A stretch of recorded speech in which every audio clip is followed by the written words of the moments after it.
Good evening, everyone. You're listening to Red Pill 78. I am the Corruption Detector, and this is your Red Pill News for Friday Night Livestream. I hope everyone's having a wonderful day. Hope everyone has had a beautiful, relaxing Friday. Mueller Day was yesterday. We had some wonderful things come out there. We have some wonderful guests that are going to be joining us tonight. But first of all, I want to thank everyone for being here. And real quickly, we have a very brief word from my sponsor. Christina Wilds is the creator of the Shepherd's Code, and in over 20 years, she's worked in fitness and nutrition. She's never seen a single system, program, or diet that comes close to the life-transforming principles laid out for you in the Ancient Diet. It takes you by the hand and guides you step by step to permanent fat loss and health others will notice. Please watch her free video on how to use the Ancient Diet at www.theancientdiet.com. Once again, that's www.theancientdiet.com. I'm going to give it a try, guys, and I hope you will too. Wow. I sounded so horrible this week, you guys. I am feeling a lot better. I have a couple of people I need to thank. I need to say thank you to Jody Blank. Thank you to Jeff Stewart. It says Happy Good Friday. That's right. We have Easter this weekend, also Passover this week. And Diana Davenport, howdy from Texas. Thank you so much, Diana. Thank you, all of you. Thank you so much, everyone, for joining us tonight. We have some very special guests here tonight. We're going to be speaking with Erin Moffett about some precious metals stuff. That's going to lead into a couple of other subjects. And then my main guest is going to be Cody Snodgres. Cody is a former government agent, a black operator, if you will. He has some really interesting things to tell us, and we're mostly going to be talking about 5G, but we are going to be talking about Cody's background, shall we say, things that led him to where he is today. So I see I've got lots of people in the chat. We've got people from Nashville, Tennessee. We got people from Australia, people from Columbus, people from Gothenburg, Sweden. Awesome. Hello from Michigan. Hello from Colorado. Who else? Who else is here, guys? I see lots of regular messages in the audience. Did just get another super chat from Michael Kenny. Thank you very much for that, Michael Kenny. Boise. Let's see, Vermont, Oregon, Oklahoma City. Yes, we are going to hear about Oklahoma City. Today is the 20-year anniversary. Dana Finkler, what's up, buddy? Dana, where we bark one, we bark all. St. Louis, Alabama, Aurora, Canada, Oregon, New Mexico, Cheyenne, Wyoming, Florida Gulf Coast, Texas, Miami, New Jersey, Connecticut, Texas, Kentucky, Washington, North Carolina, New Zealand, Antarctica, always Larry Thompson from Antarctica, Louisville, Kentucky, Dallas, Fort Worth, Liverpool, England, Perth, Australia, Julesburg, Colorado, Tampa, North Carolina, the Republic of Ann Arbor, Portland, Maine, NorCal, Hawaii, Mississippi, Florida, Kentucky. Lots and lots of Patriots out there tonight, you guys. I want to thank everybody. We're going to throw it on slow chat real quick so nobody's eyeballs get burned out.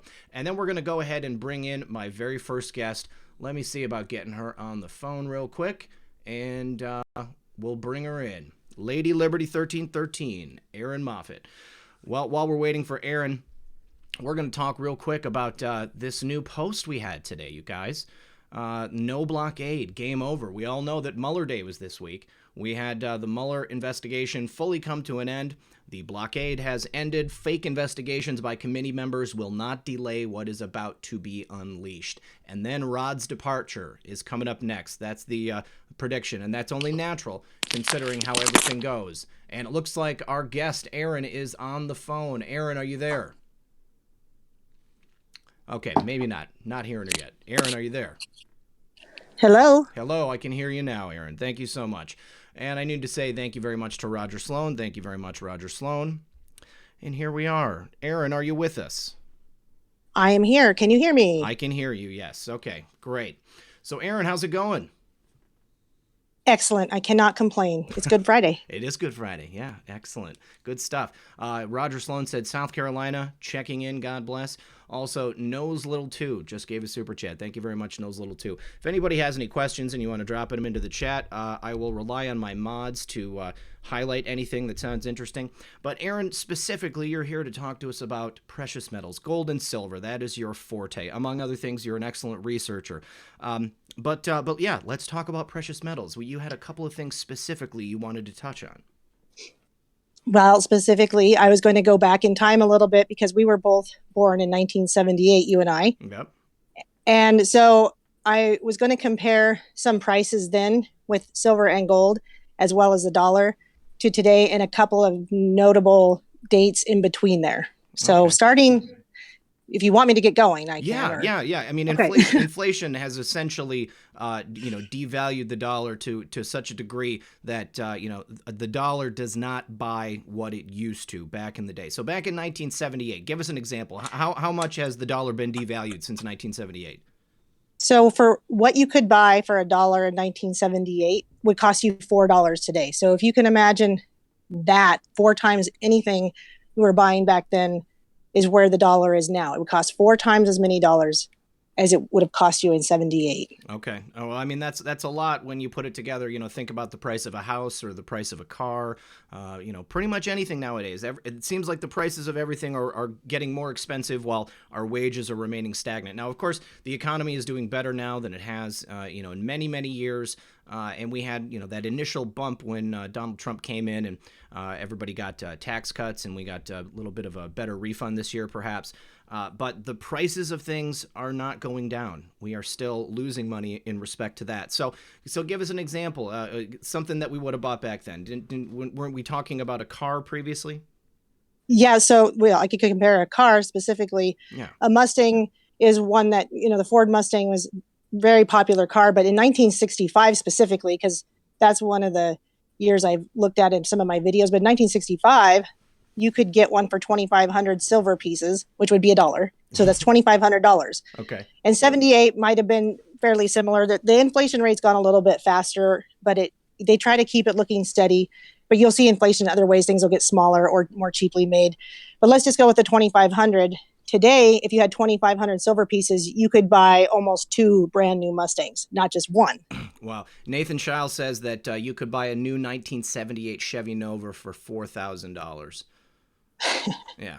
That's insane Right. to think that a brand new car would be that cheap. I mean, even the smallest budget car nowadays, like you're thinking of like maybe a Fiat 500 or like a Chevy. What are the super small Chevys? But even the smallest budget car is still going to be going closer to like $20,000. Yes, I mean, we become so accustomed to these numbers that we don't really think anything of it.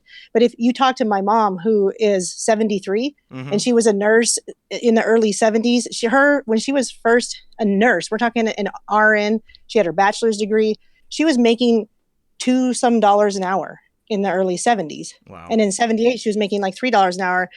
This inflation rate is very obvious to people who were around in the 70s when Nixon stopped the gold standard in 71. He promised that would not change our dollar. He was promising that would he would prove to the speculators that the dollar would never lose its value. And it of course has continued to. Yeah, definitely. So what about the price of gold and silver since 1978? So silver was $5 to $6 an ounce the year you and I were born. So if our parents had started collecting for us even that very year, it'd still be worth today being the 19th of April, right? It'd be worth $15 an ounce. And that's even though silver's being held down, you can say, well, that's almost how the dollar is increased. It seems a little below it, but I'll talk about some other notable dates when silver was well above $15 an ounce. But it was $5 to $6 an ounce in 1978. Gold was $175 an ounce. And if you look at that ratio, is a ratio of 35. That means if I had 1 ounce of gold, I could trade it in for 35 silver pieces. Okay. And now how about today? Today, the ratio is 85. Oh, wow. Today. So gold is at $1,274 per ounce today. And it was $15.02 for silver for 1 ounce, $15.02. And that's a ratio of 85. I could take my gold in today and get 85 pieces of silver. So what are they doing with precious metals nowadays? I mean, you can't just walk out someplace and spend precious metals, really. I mean, I suppose you could if you had an older coin that was, mostly silver. But you can't walk into a store and buy something with gold. But you can do a lot of other things with it in terms of using it for your savings and for your future. Well, yeah, and there are 9 states that it is now legal tender. Oh, cool. And so, I think I included that in one of I do gold and silver news as well as deep state news. And so some of my gold and silver news will talk about that. There are 9 states where it is legal tender. There are 9 states where you could accept it as good as cash. Now, real quickly, I'm going to mention that it's considered, you go to the central bank of all central banks in Switzerland, and they decide for all our banks. Well, they've had it at tier 3, which is about 50% of what it's worth for a very long time, but it's going to go to tier 1, which is gold. We're not talking silver, just monetizing gold as tier 1, which means it's going to start going up in value. But I've done a whole nother video, so I don't want to keep going on about that. But that will, sure. You can see that they're setting themselves up to be able to take this as legal tender, because there's some states already allowing it. The banks are hoarding gold. Mm-hmm. Some Wall Street people are hoarding silver. And so everybody that knows anything that's reasonably good for them is starting to collect and stack gold and silver, because if the banks are doing it, we should be doing it. If Wall Street people are doing it, we should be doing it. Oh, yeah. No, I completely agree. I mean, anybody who's in financial markets or anything like that, if a bank is doing it ahead of time, if Congress is doing it ahead of time, it's probably something that you need to be doing. I need to say thank you to Joe D. He says, Rochester, New York in the house. We ready to take Cabal out ourselves up here. God bless you all. Black Eagle said, precious metals are not the droids you're looking for, especially silver. All precious metals are mine. LOL. And Truth Fairy in the house just gave a couple of super chats. Thank you very much for those super chats, Truth Fairy. So, Erin, what are you working on in terms of your next digs? Well, so I'll tell you that, but I just want to mention a couple more things because. Oh, please. I had some notable dates that I think are good, because I wanted to say, like, if you and I had started stacking in 1999, it was still only $5 an ounce for silver, but gold by that time had gone up another $100 to $278, and the ratio was 55. So I bring that up specifically because in 1999 there was a silver shortage, and you and I are interested in these collectibles, and they're called mint state or sometimes proof state or different ones that you can get, but they're perfect condition, many of them. Some of them are older coins, so they can't possibly be perfect condition. But if we had bought an MS Mint State 70, which is the most perfect coin you can get, in 1999 as a silver eagle, today we could sell it for $24,000. And so that's something that is outside of spot price. It doesn't, these collectibles have nothing to do with spot price. And I think that's valuable for long term, something I'll give to my kids, something they might even pass on to their kids. And I will mention that in 2011, after the market crash that began in 2007, silver went up as high as $48 an ounce. So if anyone here thinks it's crazy, if I say silver might go up to 50, it might go up to 100, it might go up to 200.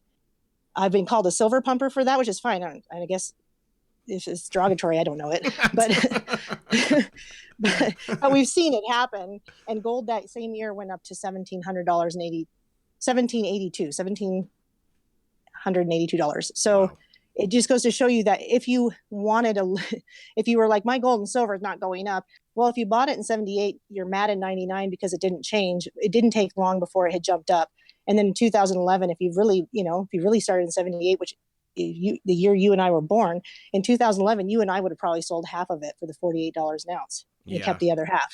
That would have been awesome. And 20 years ago is not that long ago. It's crazy to think that a coin that you could buy 20 years ago is going to be worth $20,000 today. So it's not inconceivable to think that the same type of thing might hold the same type of value in 20 years. Who knows? We may have a monetary system that's based completely on precious metals within 20 years, and then they could be even more valuable as a result.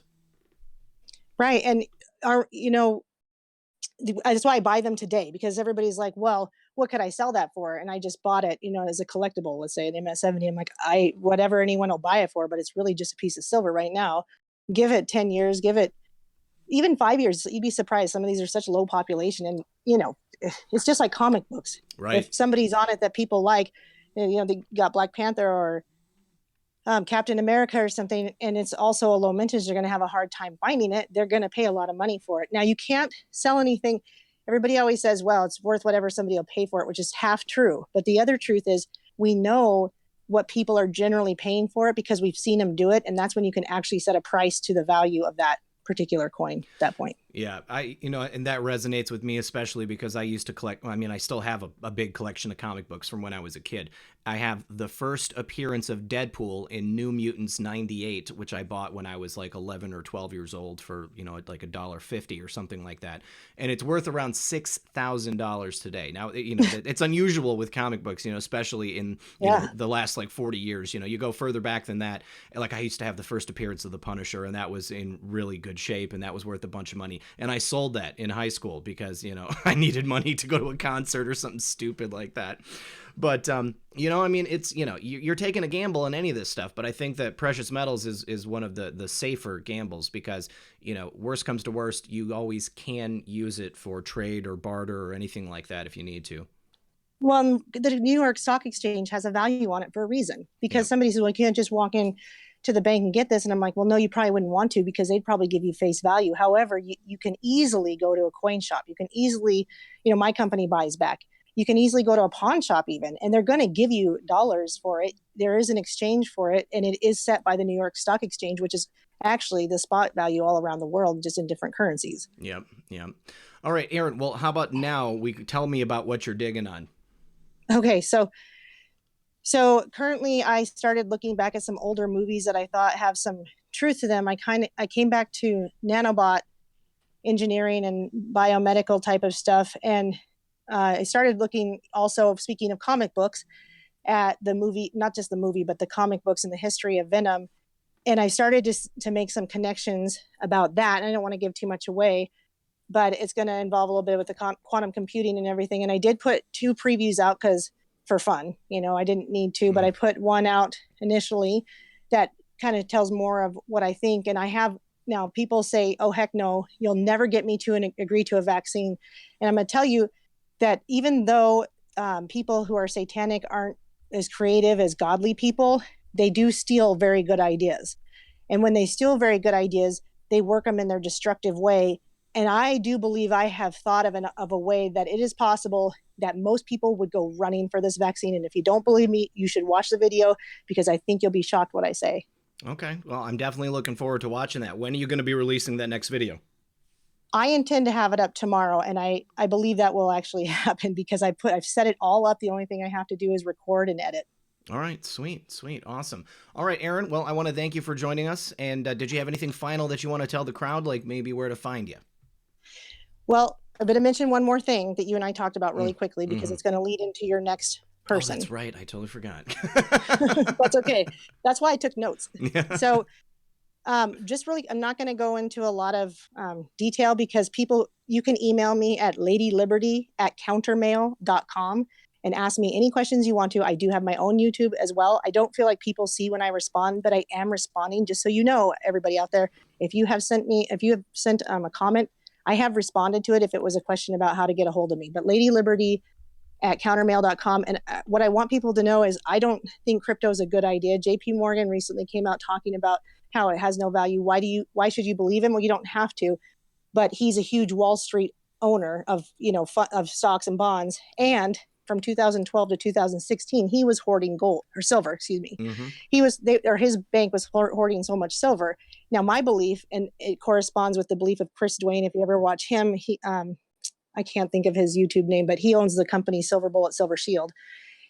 I believe that is how they'll own Wall Street if the dollar does ever collapse. If you don't believe the dollar is going to collapse, that's fine. It may not in our lifetimes, but if it does, who's going to run Wall Street? What's going to be people with the real money? Well, the banks are buying up gold, so the rest of us have to buy silver. We can buy some gold, but the banks are hoarding large amounts of gold. It's all finite. And the one thing I want to say about crypto not being valuable is because with quantum computing, and we even heard Newt Gingrich, he said it, whoever has 5G first, no matter what you think about 5G right now, hold off the speculation, but no matter what you think about it, whoever has it first, and Newt Gingrich says this, is going to control the world currency. And I believe what he means by that is crypto will be worthless because it runs on binary. We're going to be able to get into, with quantum computing, it doesn't even matter anymore what your encryption is. Same with your emails that are encrypted and all that stuff. Right, because it can just crack anything. Right. And one more creepy thing with this stuff is with 5G and quantum computing, they have a lot of data about us they haven't been able to analyze. And now they're going to be able to do it with quantum computing. And then where are they going to store it? Oh, by the way, Microsoft has this great new molecular computer that can now store it on DNA. Whose DNA? I don't know, right? But if you watch And We Know, he talks about us being the crops in the farm, and everyone is going to think Matrix. But last thing I'll say, and I want to mention a man named Eric Dollard. Do I know if he has made 5G safe? I'm not sure, but the man has been defunded. He's had his entire area. He was trying to work with Tesla stuff, and he was recreating things that Tesla was doing with energy. It has been bulldozed because he thought he'd become a multimillionaire. He thought he'd be a billionaire. Mm-hmm. And the guy was shut up. He was shut down. They bulldozed everywhere he was doing work. And he's a hard guy to find. It's hard to find some of his videos, but I've been led to believe that he's got some input on that. And if it's not him, maybe somebody like him. So anyway, Eric Dollard, I think, might be a person to look to as far as getting, if we can make this safe. And I have reason to believe when Serial Brain 2 talked about that, I do feel like I have sources that, do talk to Serial Brain 2. I have reason to believe that source, but I couldn't really explain that to anybody else. I would just tell people to pray for the truth and to really ask God to show them what's true. And I can't convince anyone what God has shown me, but I can tell you if you pray for it, he'll show you. All right. Well, that sounds like good advice. I'm definitely going to be asking the next guest about that. I actually sent that Serial Brain video over to him from And We Know earlier this week, so hopefully he had a chance to watch it, and we can discuss that too. All right, Erin, thank you so much for joining us. Everyone, again, she's Lady Liberty 1313 on Twitter, Erin Moffett on YouTube. Check her videos out. I will be sharing her video tomorrow after she releases it because they always have great information. Thank you so much for joining us, Erin. Thank you. God bless. God bless you as well. We'll talk to you soon. Okay, good night. Night. All right. Thank you, Erin, for joining us. Let me just close down Discord, guys, so I can save some system resources here. Oh, LJ, what's up, buddy? He says, Shabbat Shalom. Happy Great Friday, Passover. All glory to the Lamb. God bless each and every one of you. And where we go one, we go all. Thank you so much, LJ. I do appreciate that. We also need to... Oh, that was the only one. Sorry, I thought I missed another one. Excuse me, guys. I'm still on the mend, still am healing after the sickness from this week. But before we call my next guest, that would be Cody Snodgres coming on at 9:30. So if anybody wants to share this broadcast and let people know who follow you that Cody's going to be starting at 9:30, that'd be awesome. If anybody would please give a like, or if you have not yet, subscribe and hit that notification button so you know when things are coming. YouTube's hitting me hard this week. In the last week or so, they have unsubscribed, and if they didn't unsubscribe people, they turned off their notification bells. And, it's just my videos are not going out in the same way they used to. So all I can do is just persevere and keep putting out the content and hoping that God will help everybody find it. Jeff Stewart, thanks again for that super chat. He says, where we go one, we go all. Trisha Nordby, thank you very much for that super chat as well, my friend. I appreciate that.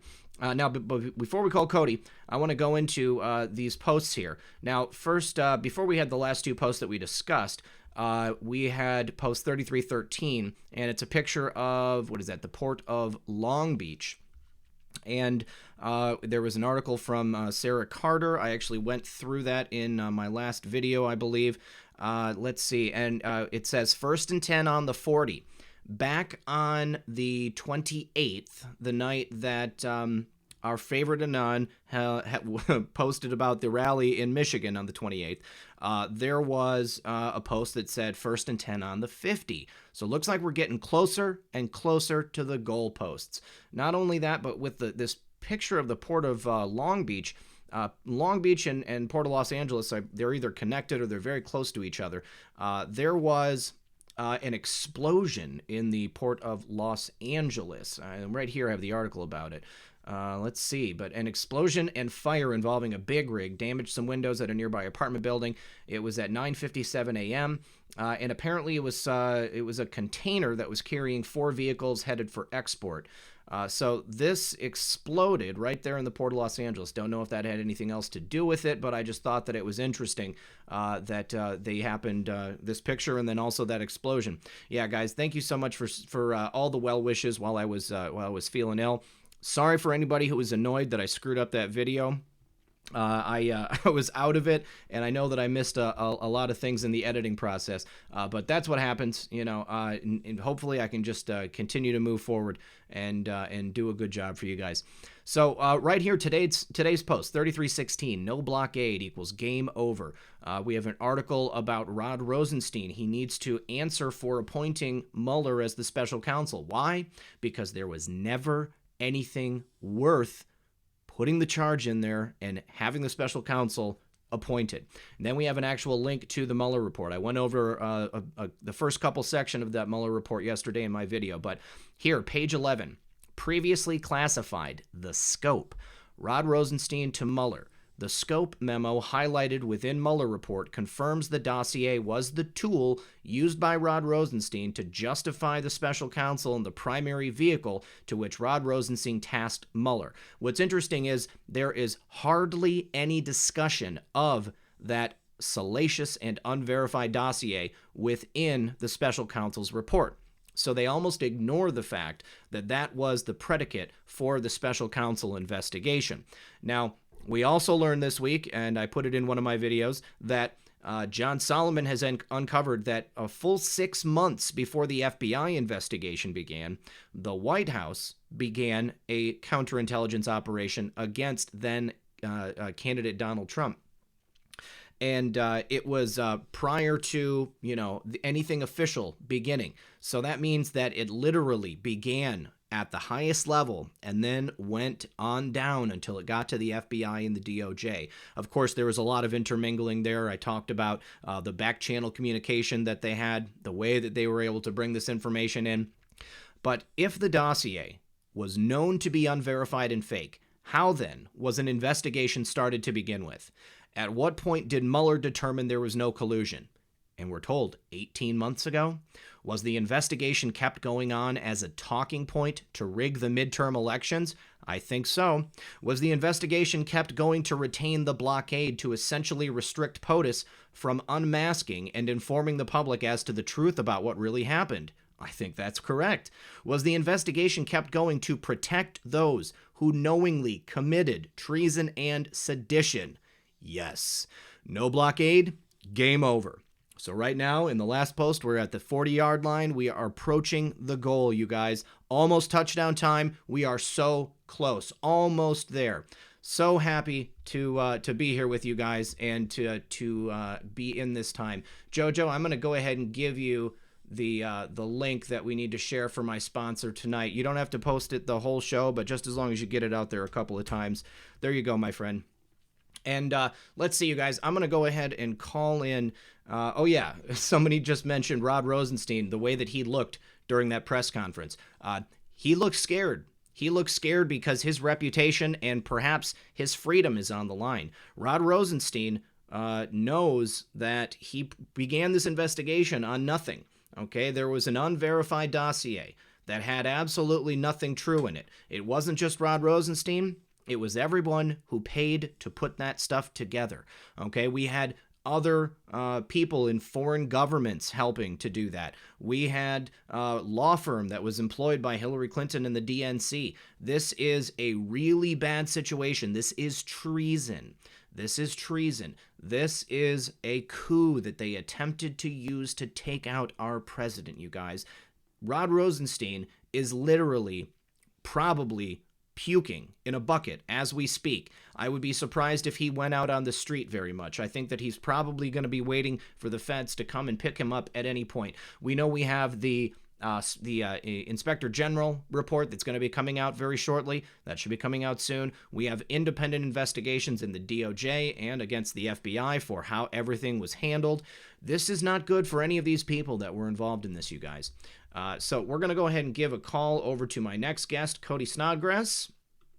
And we've got Cody coming up on the line. Right here on the screen, you guys, I'm going to put a link to Cody's book, but this is just for you to check it out. He actually has an email address that he wants you guys to email him at, and I will also put that here. It's also in the... Hello, this is Cody. Hey, Cody, it's Red Pill. How are you, buddy?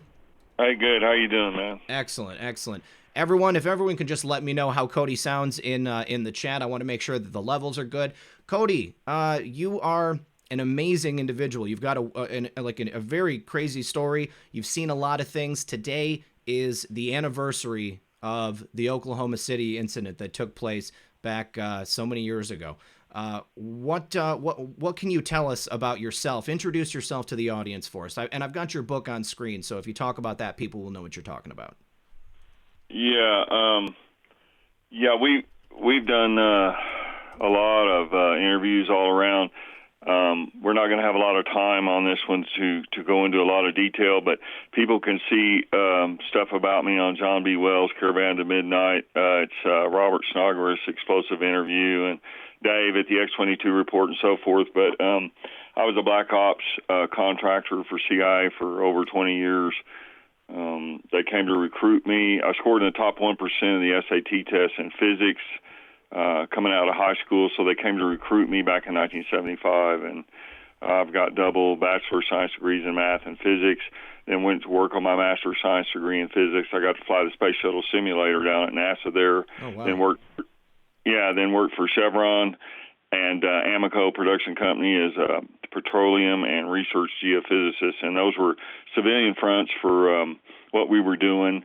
In the early 80s, we worked in CIA covert operations, domestic operations here in the U.S. and around Mena, Arkansas, with the Clintons and so forth. And so, yeah, we've had a whole long list of things. We wrote this book, Choosing the Light, Dark Secrets of the Oklahoma City Bombing. I waited 22 years to tell the story of how I was offered the job to bomb the Murrah building back in October 1994. And so there's a whole lot of stuff in their 700-page book. We can go any questions you want to do. I'd like to discuss the reasons why, the Murrah building was actually bombed. A lot of Americans don't know the real reasons. They've been fed, the standard program of propaganda and psychological deception and so forth. But of course, I was one of those people.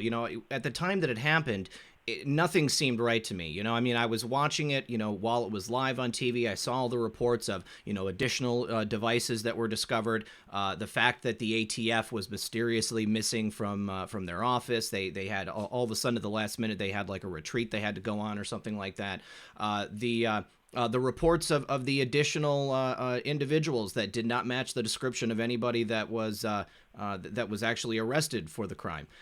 You had people seen on closed circuit cameras. But for years, if you're just a normal person, you're seeing just the regular mainstream media coverage, and as soon as it was decided that it was Timothy McVeigh and Terry Nichols, and that was it, and they were the only people there, and this is exactly how it happened, that's the only story that came out. So all of that reporting from the day, all the local reporting from Oklahoma City channels there, was just covered up.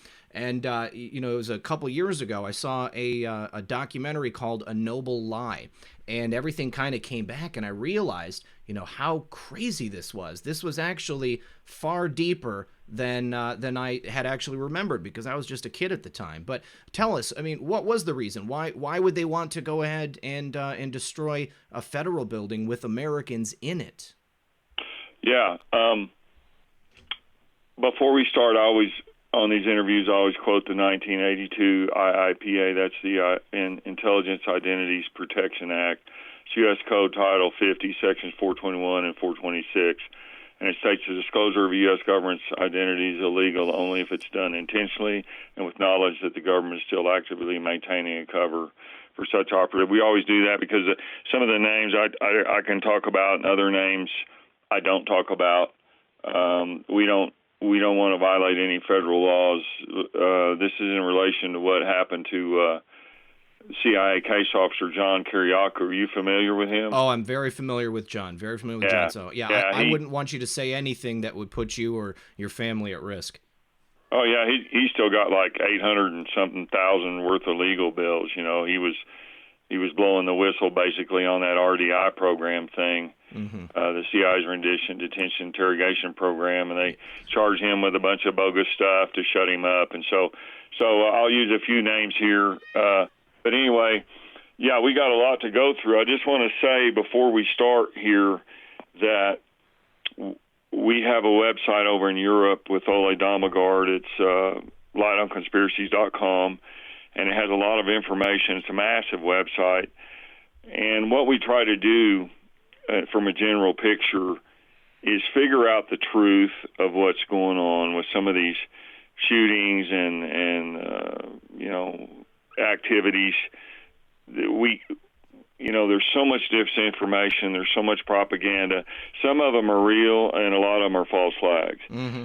And so, there's a lot of New World Order, occult, satanic underpinnings to all this. They're done on certain days. The SS Occult Division, Adolf Hitler's SS Occult Division, it was a special group inside the SS, and they planned a lot of the attacks and a lot of things based on, shall we say, witchcraft or occultic things. Right, like they got pagan the spear holidays and stuff. That supposedly stabbed Jesus on the cross, Mm-hmm. and it was believed that any army, that carried that in front of them would be invincible. They also went to steal artifacts from the Oracle at Delphi in Greece and all. And so a lot of these things are done on days, phases of the moon, and so forth. That before we get going on the Oklahoma City bombing, though, there's April is a really strange time. The Romans had the Ides of March and the Ides of April. And I just want to go through a few things here that have happened in April to show you that there are patterns, and we try to figure out the patterns to see if these things are really planned by conspirators or New World Order people, or it's just a random coincidence. And that's why we have to sift through large amounts of data. But on April 15th in 1865, Abraham Lincoln was shot. Yep. And on April 18th in 1906, the San Francisco earthquake happened. April 14th to 15th in 1911, of course, the Titanic. It sunk and 119 Americans died there. April 16th in 1947, the Port of Texas City explosion occurred. Approximately 581 people dead. From April 17th to the 19th in 1961, of course, that was the Big Bay of Pigs thing down in Cuba.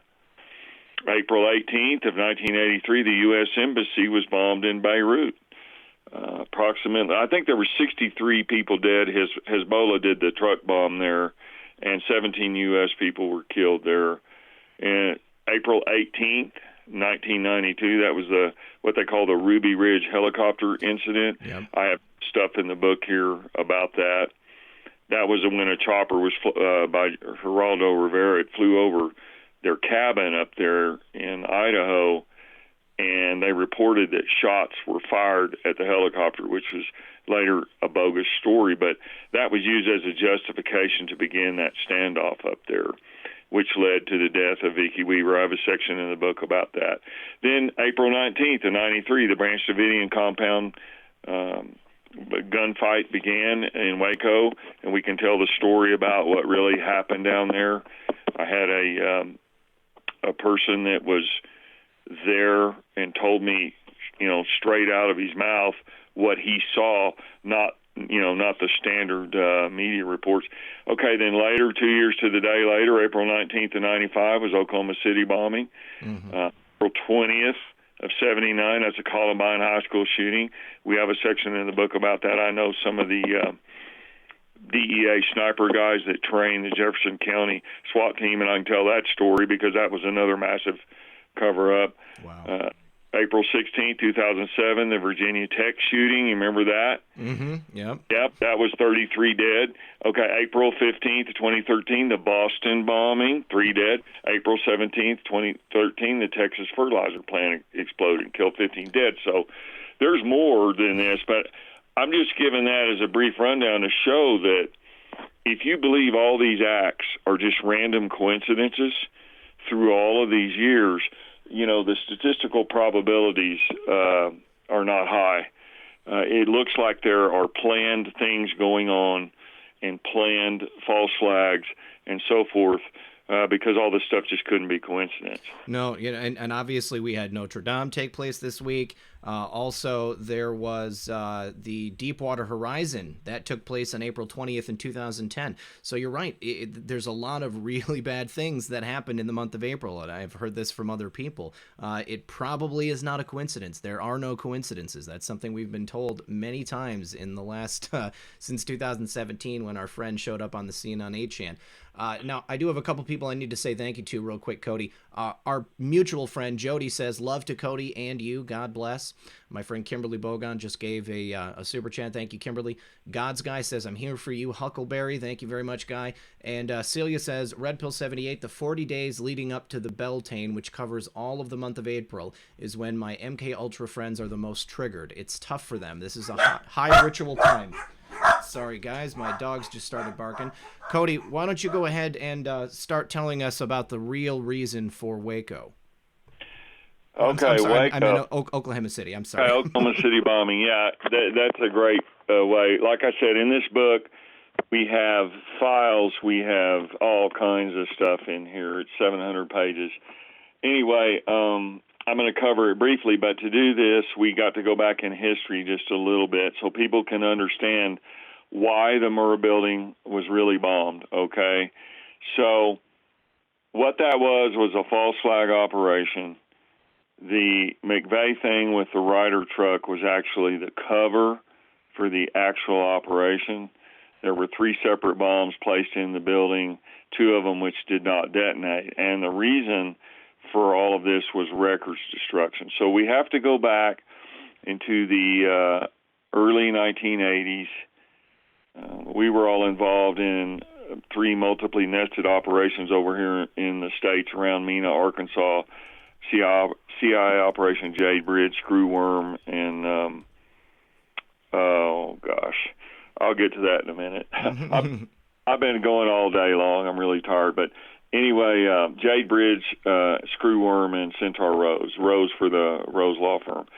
While we were doing all that over here in the early 80s, 82, 83, 84, 85, over in Iraq, Saddam Hussein had been a paid CIA asset, just like Manuel Noriega was down in Panama.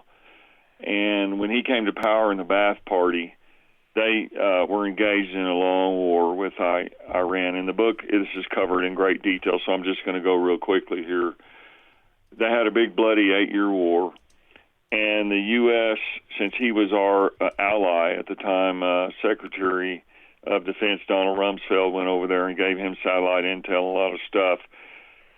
The Iranians enjoyed a 10-to-1 infantry advantage over Iraq, and we were worried that Iran might overrun them. So we covertly armed him. This is part of the Iran-Contra affair, which is covered greatly in the book.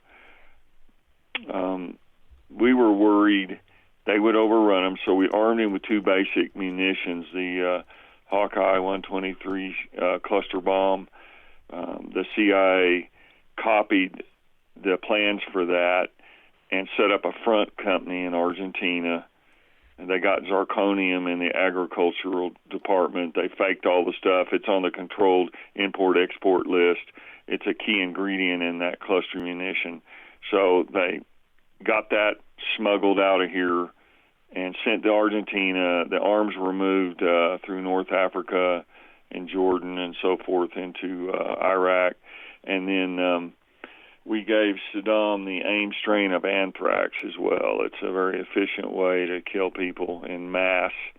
It came out of Fort Detrick, Maryland's a weaponized anthrax. It had a smaller smaller spore size and an altered protein coat to make it more readily uptaked in human beings.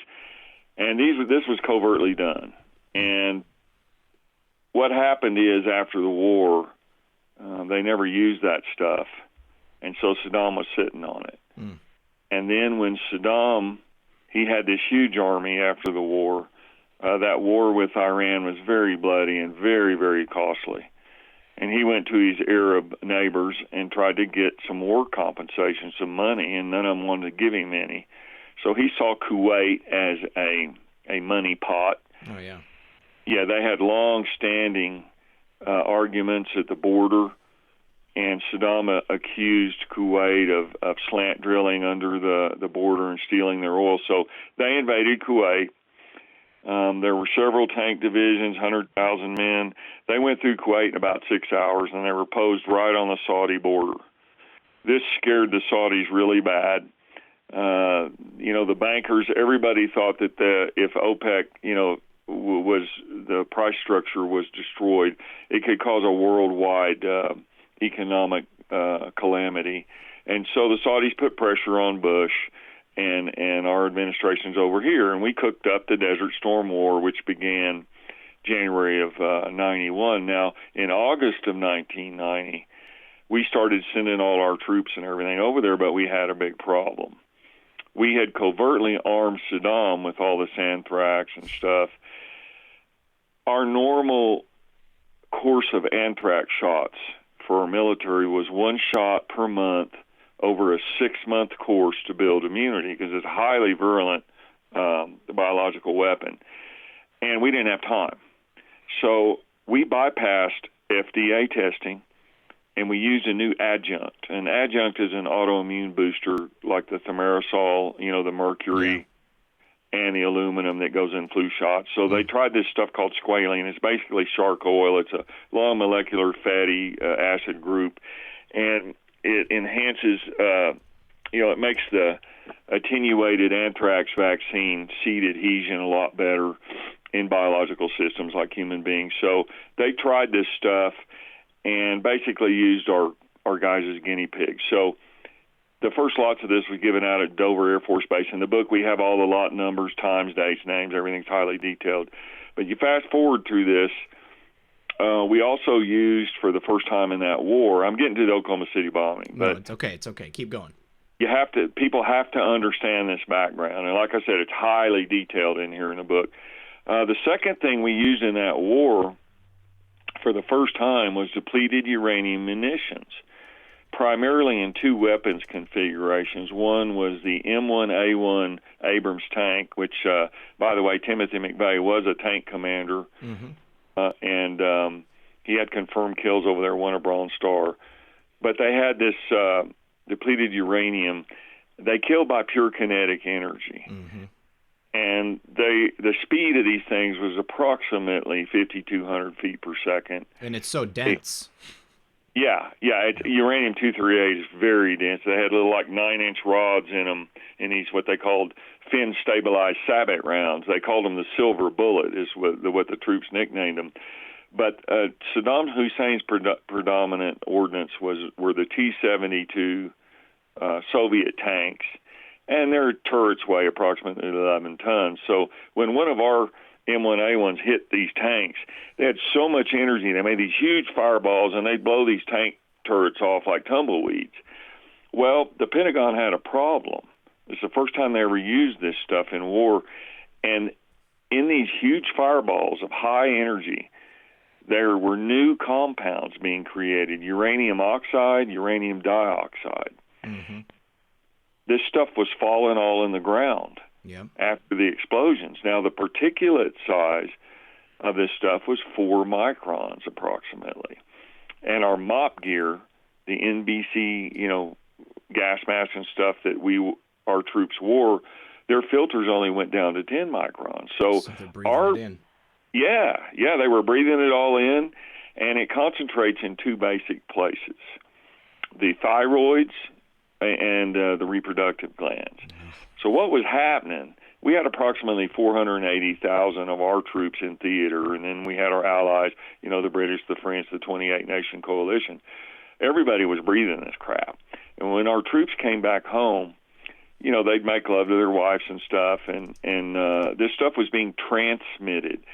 They had low-level radiation poisoning inside their bodies. And this was being transmitted sexually into the wives, and then from the wives to the children, and from the children to the grandchildren, and on and on and on.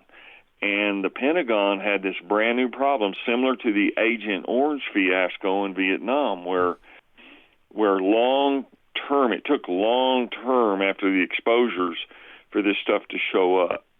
and it could have run into potentially trillions of dollars in long-term, multi-generational radiation sickness. You see what I'm saying? Oh yeah, yeah. Now, and not only that, but I mean the combination of the DU and the anthrax vaccines that they were giving people, which were untested, along with that squalene.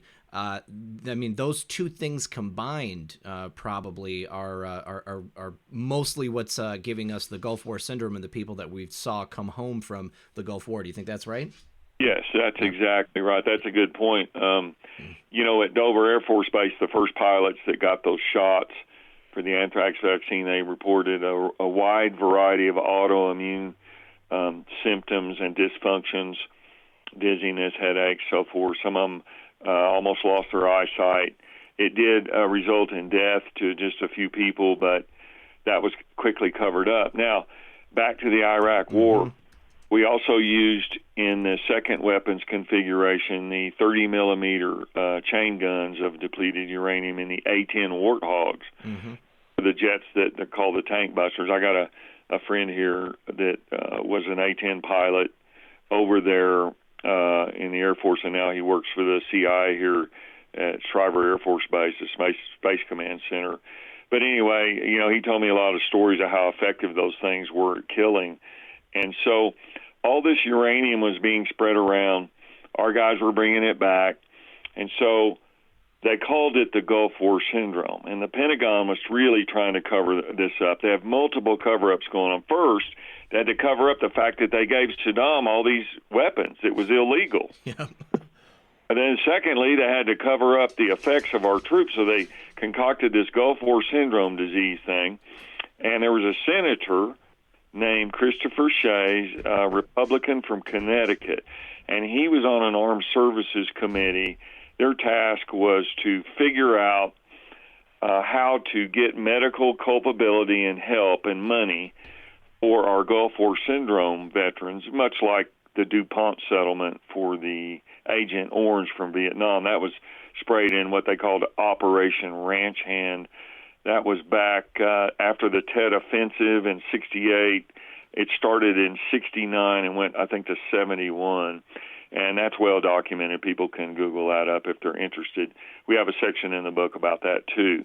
Now, this Gulf War thing, Senator Shay had tasked the FBI to gather all the records. You got to remember what a nightmare this was. We had approximately 480,000 men and women of all branches of service, Army, Air Force, everything. They all came back. Some of them were still active. Some of them were other places, you know, like Ramstein. They're in all these bases. Some of them are active. Some of them are non-active. Some of them are in civilian medical facilities. So they gave the FBI time to gather the records. And they were going to get all the records together for Gulf War syndrome hearings to determine how much money to give our sick veterans. And all of these records were stored in the Murrah building. In the Murrah building. So, of course, they wanted to get rid of everything. Right. And so when that building went up, the Pentagon was off the hook. I mean, this was never happened before. No one knew how many generations. You know, the half-life of uranium is like millions of years. Yeah. Now, actually, before we go on, I just want to say it's not just like the Pentagon got together and said, you know, what would make a great weapon on the battlefield? Depleted uranium. The depleted uranium weapons are made from spent uranium fuel that's used in nuclear reactors. So if they weren't using it in weapons and just dispersing it in smaller amounts all around the planet, then they would essentially have to keep it in, you know, underground concrete storage bins. And have to pay for that. So basically, they get off the hook with having to store it. They put it into weapons, and then they spread it around. And I think they probably figured the effects of a little bit of DU for a lot of people would be a lot worse than if they had to spend a ton of money to keep it in one place and have to keep paying to store it. Do you think so? Yeah, that's exactly right. You know, we've got over 100 nuclear reactors in our country, and most of the pools that cool the spent fuel rods, they're all full. Everything's full. Yep. Well, and then you've got places like in Washington where you've got the like facilities essentially melting because the heat that's generated from the storage of these things is just so intense. Right. Storage is a big problem. So, why not kill two birds with one stone, just like you were saying? Yep. And make this stuff this stuff was a very effective weapon. It just decimated the old Soviet-style tanks, and so it was very formidable in that respect. Now, after Senator Shea had these hearings, and then the Murrah building went up in April 19th of 1995, I was offered the job to blow it up in October of 94. Later on September 19th of 1996, okay, there were still congressional hearings ongoing in Congress and on the Gulf War syndrome. And at those hearings, we have a copy of some of the records in here in the appendix of the book. The DOD admitted at the hearings that over 400,000 Gulf War syndrome medical records had, quote, disappeared, unquote. I remember that. Yeah, I remember that. So anyway, that was one reason they bombed it. Okay, now, the second reason they bombed it were the records from what was happening in Arkansas in the aforementioned CIA multiply nested operations, Jade Bridge, Screwworm, and Centaur Rose. Centaur Rose was the one I was in, and it was a weapons and drug op. They were taking, you have to go back in a little bit of history for this, too. Okay. Yeah, they had, a lot of the younger people, all this happened before, they were born, but yeah. Well, it would be actually maybe on that note, should we say that during the time that these operations were happening, if anybody isn't aware, it was when Bill Clinton was governor of Arkansas, and a lot of these, clandestine missions were being run through MENA because it was under the control of Bill Clinton, and we know that Clintons are crooked as all get out. So please continue. Yeah. That horse has been beat to death pretty good. Yep. People can read all that. We have a section in here in the book about the Clintons and the Clinton death list and all of this stuff about Centaur Rose and everything. But to go through it briefly, Congress passed the Bolin Amendment back in February of '84. That was, we had a conflict in Nicaragua between the Sandinistas and the Contras, and the Contras were backed by the U.S. and the Sandinistas were backed by the communists, mostly the Russians and Cubans. And so President Reagan didn't want that balance of power to shift. So Congress passed the Bolin Amendment saying we're not going to put troops down there. So Reagan went around their back, got CIA director to concoct these operations.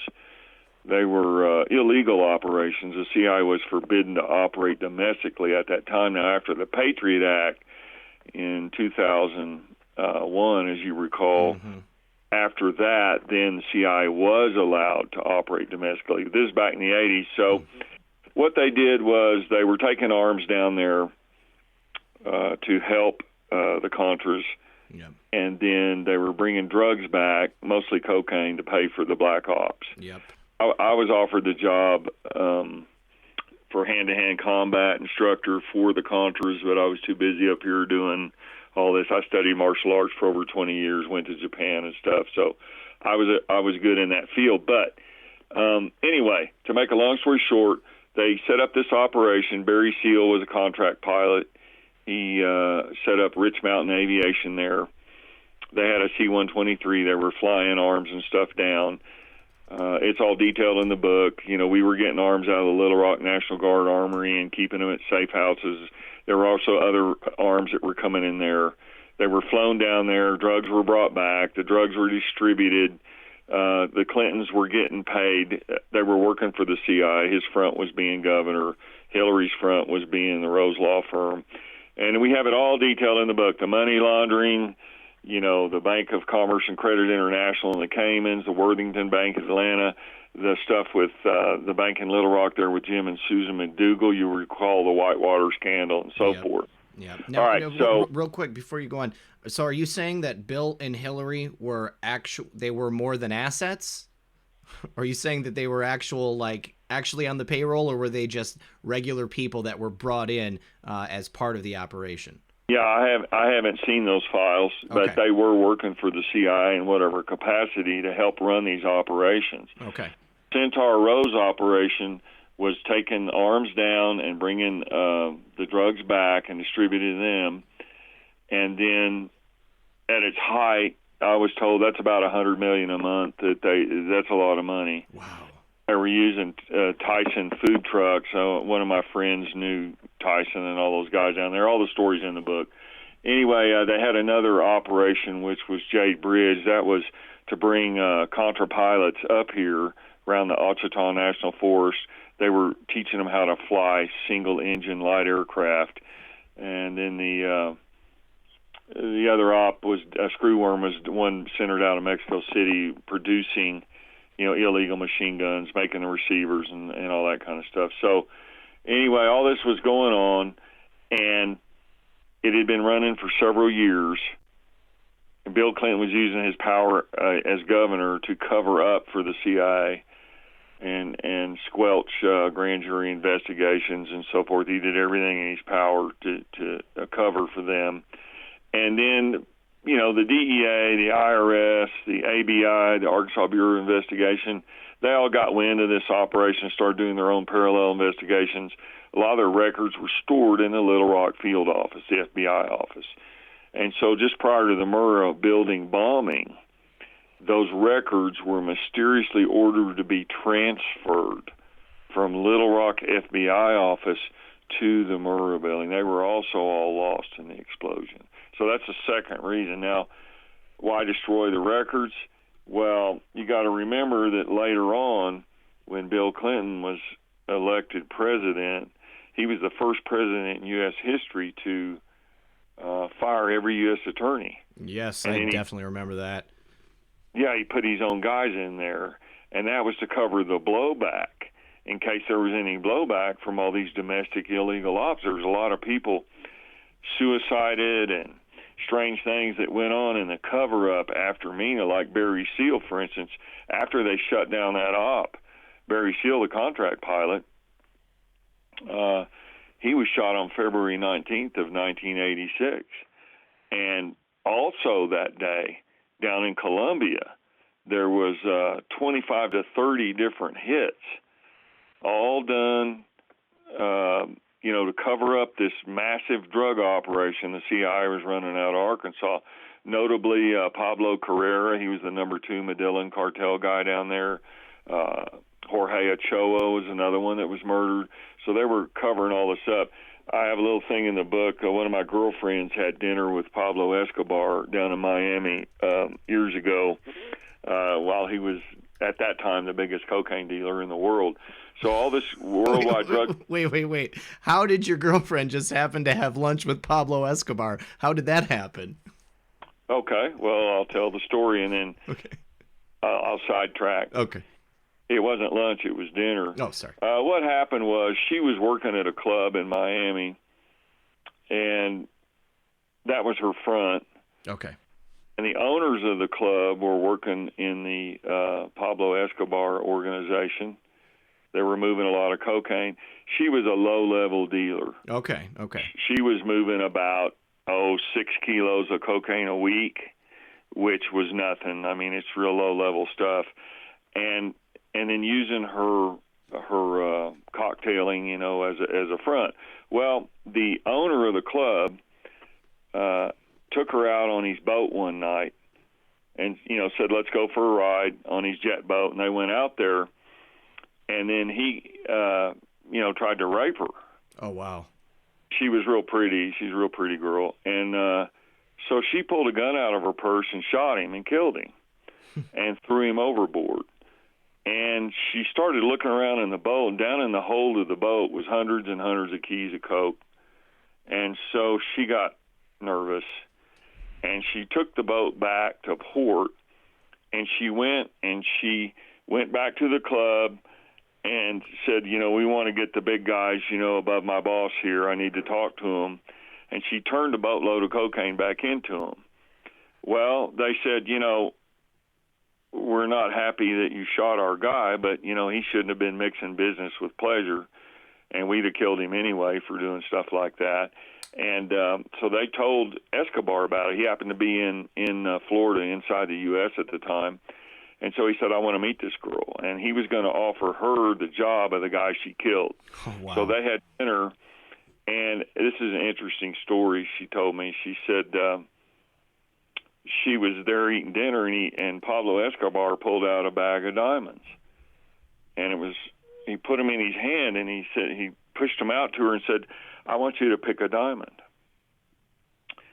And she goes, I really don't want one. All I want to do is just get away from all this. This scared me, and I'm scared, and I just want out. And he said, well, you have to pick a diamond. So she picked one in the middle. And so he offered her the job of the guy she killed. And she said, what's the deal with the diamonds? And he says, this is something we do to a lot of our people is if someone picks a great big diamond, then that means they're greedy, and we're going to have to kill them anyway later. Oh, wow. They'll steal from us. Okay, and if they pick a little bitty diamond, that means they're timid, and they're probably going to turn snitch later on if they get caught, and we'll have to kill them anyway. But the people who picked the middle of the road ones, it was just a test of people's human nature is what it was. Right.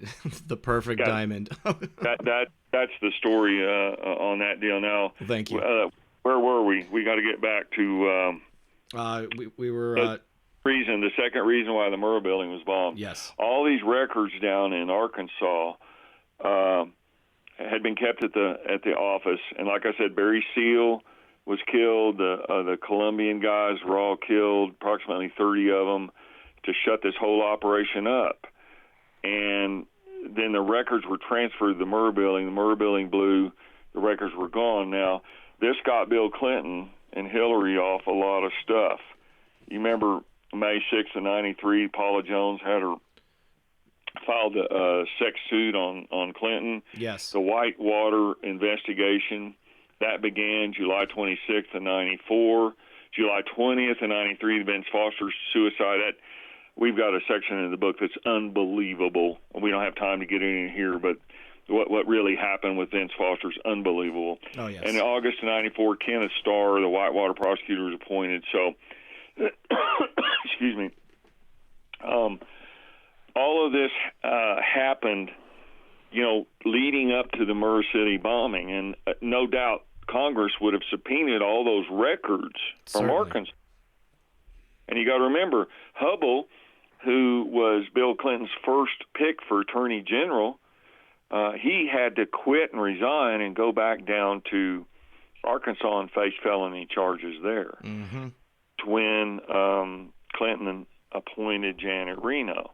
Now, one of my op buddies that we used to work for is Captain Glenn Wilson. I can use his name because he died of Agent Orange cancer. He did a couple of tours in Nam, then got out, and he worked for the Defense Intelligence Agency. He helped plan that operation over there in 1979 at the embassy in Tehran, and so forth. And I did some contract work for him.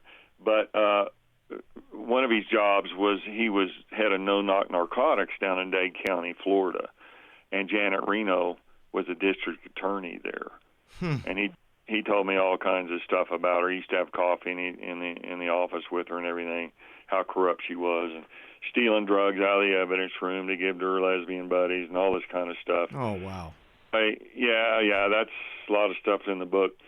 I don't want to go into too much detail because we have too much to cover. But anyway, so all of these records for Oklahoma City were destroyed. And then later on, Janet, they called her the Butcher of Waco, Janet Reno. She was overseeing a lot of what happened at the Branch Davidian compound.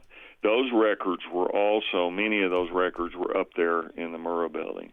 So there were several reasons why that building was bombed. Now, you remember Donald Rumsfeld, you fast forward in time after 9/11, well, it was the day before 9/11, actually. He got on TV and said there was $2.3 trillion missing from the Pentagon's budget. You remember that? Oh, yeah, I definitely remember that. Yeah. Okay, well, guess what section of the Pentagon got hit? Yeah, that section that was doing the audit, yep. Audit. And here we're back again to records destruction. So what we're trying to show is that, the U.S. government has done a lot of good things and they've done a lot of bad things. And they've conducted false flag operations. They've lied. They've covered up. They've done a lot of things to protect some of their deepest secrets, like the depleted uranium scandal, the anthrax vaccine scandal, and so forth. So Waco, if you want to, we can go into what happened at Waco, which the official government version is very different than the things that I was told by the Branch Davidians that were there.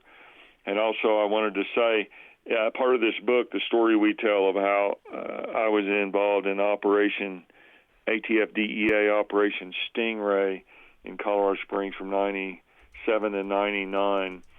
And in that operation, I met the nation's top cop, which was Blake L. Butler, ATF agent. And Blake Butler was at the Waco Branch Davidian compound on the day that it,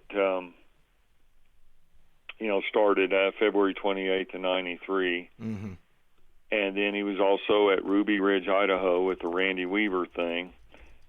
And then he was supposed to be at the Murrah building working there on April 19th of 95. So the same place, this agent, they're all corrupt, dirty agents, and we tell all their crimes and all the stuff in the book. So there's a lot to cover here. Now, do you want to hear about Waco? Yeah, I definitely want to hear about Waco. That since we just passed, or we're coming up on the anniversary of that, or it was this week. Either one. Yeah. So everybody, if you don't remember Waco, there was the Branch Davidian complex in Waco, Texas. They wanted to take them down, and they ended up doing it really, really awfully and killing a lot of innocent people. So if you want to, why don't you run through real quick the official line and then tell us what really happened? Yeah. Well, on February 28th of 1993, there was a shootout at the Branch Davidian compound. There were 4 ATF agents killed and 6 Branch Davidians died. There was like a 51-day standoff. Later, they said that the government said that David Koresh started the fire, killed a lot of his own people, and burned the compound down on April 19th, 1993. Now, that's exactly 2 years to the day before the Oklahoma City bombing. When Waco ended, there were 54 dead and 21 children dead, okay? Yeah. Now, the official story, people can Google all that up. What we cover is the story of a guy named Ron Cole, who I met, and this is what he told me. I was not at the Branch Davidian compound, nor am I a Branch Davidian. But when this was all going on, I was running a Class 3 machine gun and silencer gun shop up here in Colorado Springs called Scientific Systems. All the stuff's detailed in the book. We have the licenses, NFA licenses, everything. That's National Firearms Act. Doug Miller was my ATF compliance officer. He came, I think it was February 29th, or March 1st. It was right after the Waco shootout had erupted on the 28th, and he wanted to check my books and did a surprise compliance check. And I said, why? And he said, we want to see what weapons have been sold down there. Did you deal with the Branch Davidians? And I said, no. We sold machine guns and silencers and stuff all around the country. And so I said, no, I didn't have anything to do with it. Well, later on, I met Ron Cole, and Ron Cole was a Branch Davidian. He was at the Waco compound there, good friends with David Koresh. And just before this shootout happened, he got a call from Florida, and his mom was sick. So he flew down there to take care of her. And when he got there, then this shootout erupted on TV, and it was breaking news, Branch Davidian shootout. He picked up the phone before the phone lines were cut, and he called in and talked to David Koresh. And Koresh had just been shot in the shootout. And he asked him what happened. Well, Koresh told him that the ATF pulled up in unmarked trucks with unmarked cattle trailers, and they just pulled up out in front of the compound, and the Branch Davidian dogs went running out there and barking at them, and the feds shot them. The dogs? Yeah. Okay. And then they started shooting at the Branch Davidian compound. Okay, now this is the story he's telling me. Mm-hmm. So Koresh and some of the guys in there returned fire, and that's when, 4 ATF agents were killed and the 6 Branch Davidians killed, and Koresh had been hit. And then the feds cut the phone line. So Ron Cole left his sick mom and immediately flew back to Waco, but by that time the feds had set a perimeter up around the compound. So there were some other Branch Davidians that were not in the compound when the shootout erupted on February 28th, and they were out in town shopping and running errands and stuff. Well, they all got together, and they got their camping gear and stuff, and they set up a little tent city thing where they could sit and watch the compound outside the perimeter that the feds had set up. Well, they were watching at night after night, and they kept seeing these streaks in the sky, red, orange, green, just streaks. They didn't know what they were. And they were talking around one night, and they said, man, we wish we had some night vision so we could see what the heck's going on. And a guy walked up in the darkness, and he said, I've got some night vision. And they said, who are you? And he said, I'm Timothy McVeigh. Just happened along. McVeigh was there watching what was going on. He'd been back from Desert Storm. Wow. And he had military night vision. So Ron Cole said they shared the night vision and all of them watched. And what they saw at night, there were flat black helicopters. There were 204 Hueys. They would fly in. They had no lights and no markings of any kind. And they were using M60 machine guns out the side of them, and they were machine gunning up the Branch Davidian compound. That's what the tracers were. You know, every fourth or fifth one in the linked belts. Oh, yes. They're tracers. So at night, what you see, from a distance, if they're using orange tracers, you see the orange streak or red, and you see the red. So to their horror, they realized what was going on, and they asked them, they're killing our people. This is an extrajudicial, unconstitutional murder of American citizens. Why are they doing this? And McVeigh told them that it's a standard Delta Force or Army tactic. Whenever you have insurgents holed up in a building, they did the same thing at the annex in Benghazi, and I can tell that story later too. One of our associates was over there that night in the firefight where the insurgents blow off the top of the annex there with Russian mortars. What the standard Army tactic is, if you've got an insurgent group in a building and you've got them surrounded with a perimeter, you use air support and suppressive fire to push the shooters or snipers that get up on the top of the building down to lower floors. That allows the perimeter team to collapse the perimeter and get closer to the building. Do you see what I'm saying? Mm-hmm. Yep. All right, so McVeigh told them that's what they're doing. And so they watched this go on night after night.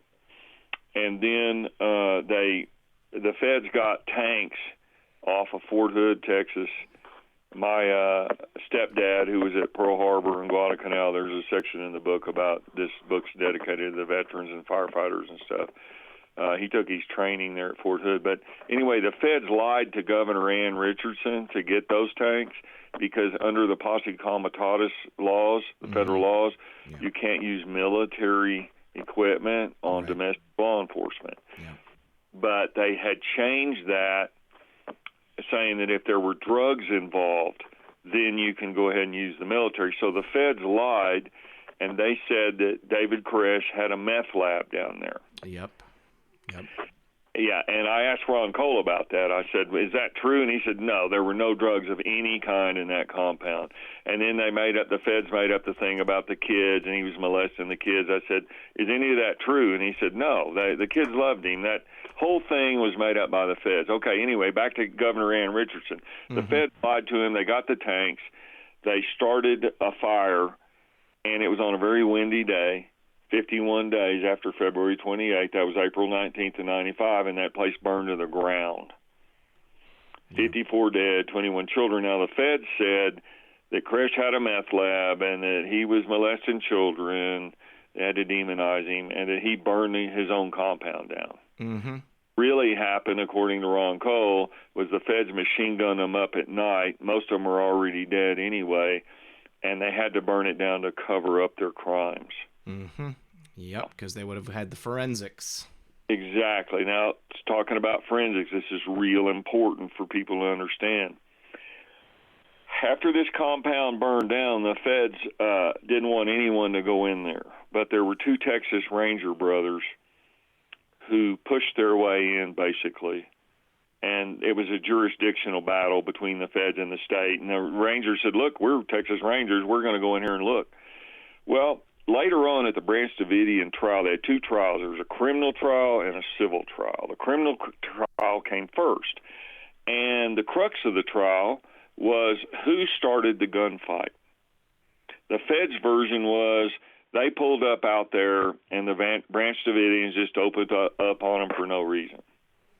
And then the Branch Davidians said, no, the feds pulled up and opened up on us.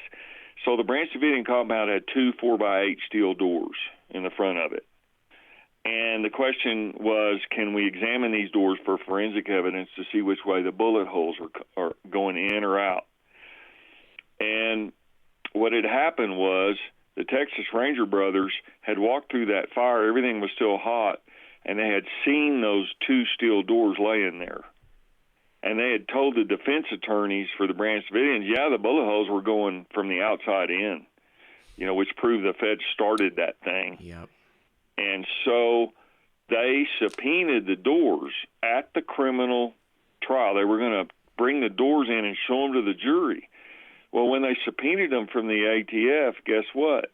The ATF said that two 4x8 steel doors were lost out of the evidence room. Just got up and walked away.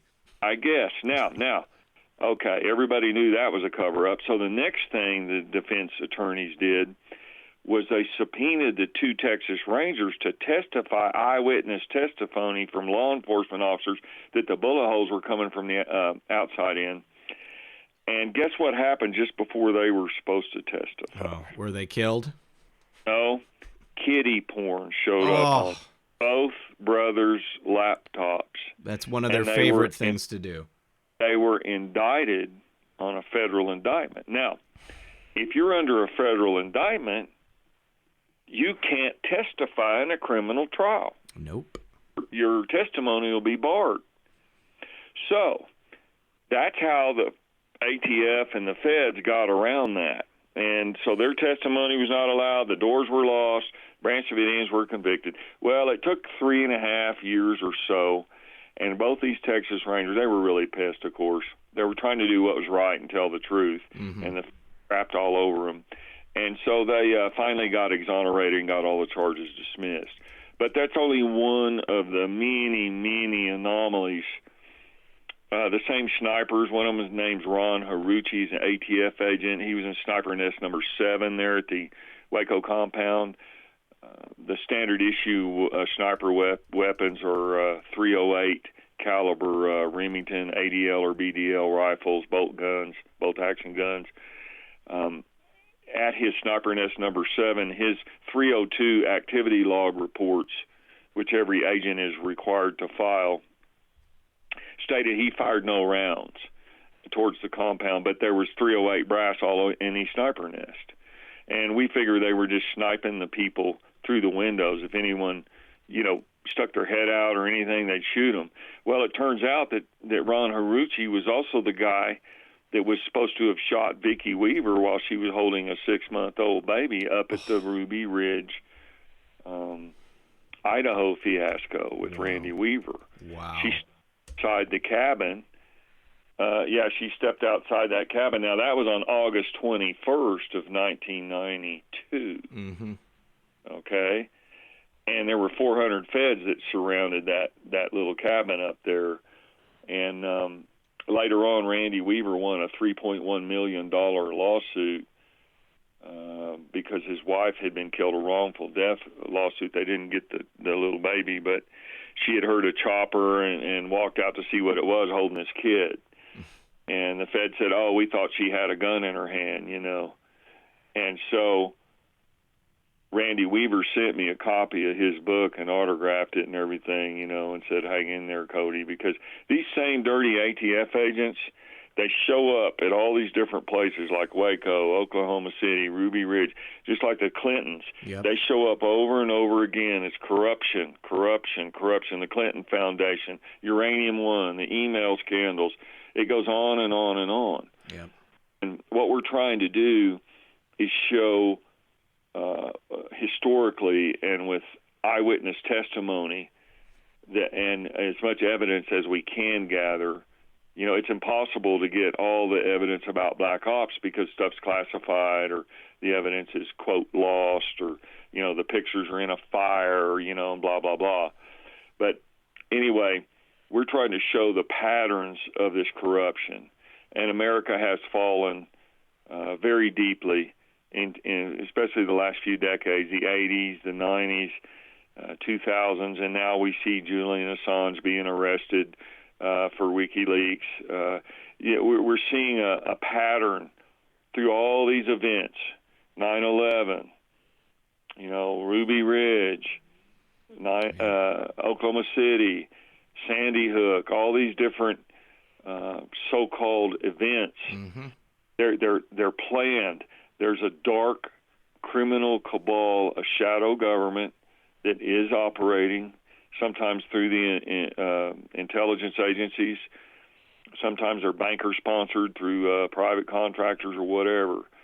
But in the wake of all this, our country is suffering, and our justice system is being raped. And what we're trying to do, me and Ole Damagard and other, there's a lot of other people, like guys at Truth Not Fiction Matters, their website, John B. Wells, Caravan to Midnight, Jeff Rentz, the Hagman brothers. All these guys are trying somehow to get out the truth and find the truth amidst this swirl of propaganda, strategic deception, and lies that the deep state's putting out. And it's hard. And then when you do get the truth out, as you well know, censorship has really escalated. Oh, yeah. You know, not only the censorship, but then they come after you personally. You know, I mean, I'll be honest with everybody. It's demoralizing sometimes, you know. I mean, this is my passion, you know. It's like I want to shine a light on this stuff. You know, I'm so happy to have you on here because, you know, I didn't know until recently that you even worked with Ole, but I've been following him for years, you know, and, you know, he's done some incredible work, and, you know, you have as well. And when we have the opportunity to you know, put this stuff out in the limelight and open people's eyes, it's great. But then they come after you, you know. It's why I don't have my name out there, you know. I mean, right. I'm sure that some people are going to figure it out at some point, but until then, you know, I want to minimize the personal damage that comes at me. Now, I've had a couple of people in the audience ask Cody, you know, why is it that you feel, you know, safe coming out now? And I know you and I talked about this before, but can you just explain that one more time for the audience? Yeah, I waited 22 years to tell this story, and I was in Operation Stingray, ATF DEA Operation Stingray up in Colorado Springs with the nation's top cop, Agent Blake Butler. He was given his nation's top cop award by Vice President Al Gore and the U.S. Attorney General Janet Reno at a Washington, D.C. dinner party, and I have pictures of that in the book. This book's highly detailed. It's got stuff in there that a lot of people just flat haven't seen.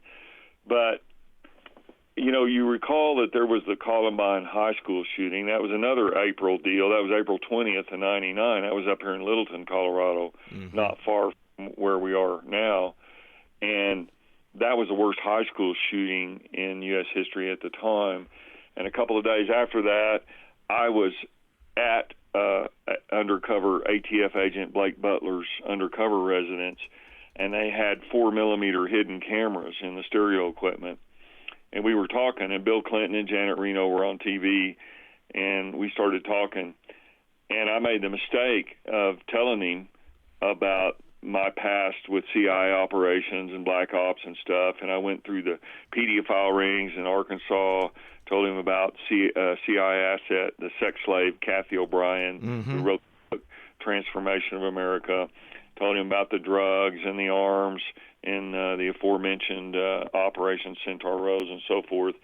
And all that was recorded, so the feds planted me with fake evidence, and they threw me in front of Judge Edward Nottingham.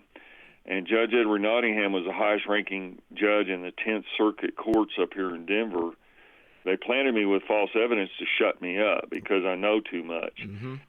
I had told Agent Butler about my job offer for $1 million to bomb the Murrah building. And to make a long story short, this is all detailed with great detail and court records and all kinds of stuff in the book. To make a long story short, they planted me with fake evidence. The CIA took the tapes.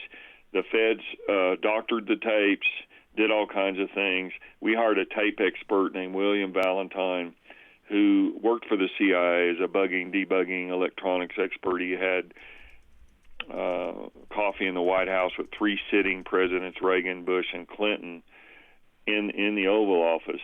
We hired him on our case. We had 100% proof that the feds had tampered with the tapes and planted evidence. And he told me, he said, if this stuff ever gets into federal court, you're going to take down the whole ATF DEA division here. It'll be on the front page of all the newspapers and everywhere. And he said, these guys are killers. They killed people. These agents were at Ruby Ridge, Idaho, where women were shot holding babies. They were at Waco, where over 50 people were burned to death and shot up. They were at the Murrah building the day it was bombed. They're never going to let you get this into court. And so we went about 4 years. I was never even allowed to have a motions hearing. They put me in supermax solitary confinement with a perfectly clean record. I didn't have one single traffic ticket, nothing, no drugs, no violence. They said that I, had a firearms licensing violation. They threw me in there close to McVeigh. He was executed on June the 11th, 2001, at the FCI, the Federal Correctional Institute at Terre Haute. The story, there's a lot of stuff in this book, but to fast forward through this, I was trying to get all this stuff into court and show all this corruption. Discover. And on July 24th of 2003, Judge Nottingham ordered the final motions hearing. He said, we're going to get all this stuff into court finally. It's been about 4 years. And the prosecutor on our case was Tom Strickland. He was a Democrat who had been assigned the position of U.S. Attorney by Bill Clinton himself. And Judge Nottingham, he was nominated by George Bush Sr., the ex-director, the DCI of Central Intelligence back in the 70s.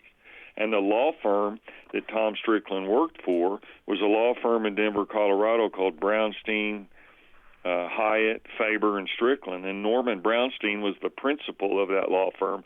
We found out later that he was also, back in the 70s, on the CIA's Council of Six Attorneys. That's a Council of Six. It's a group of attorneys that handles blowback, when cases make it to the light of day through the IG's office, Inspector General's office and stuff. I've had people who worked for the IG's office at CIA right here in my house for dinner.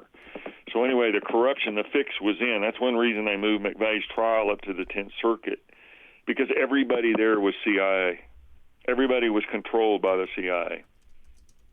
The whole 10th Circuit system is controlled covertly by CIA. We have a section in the book about Promise Software from the DOJ. That's the Department of Justice. I remember that.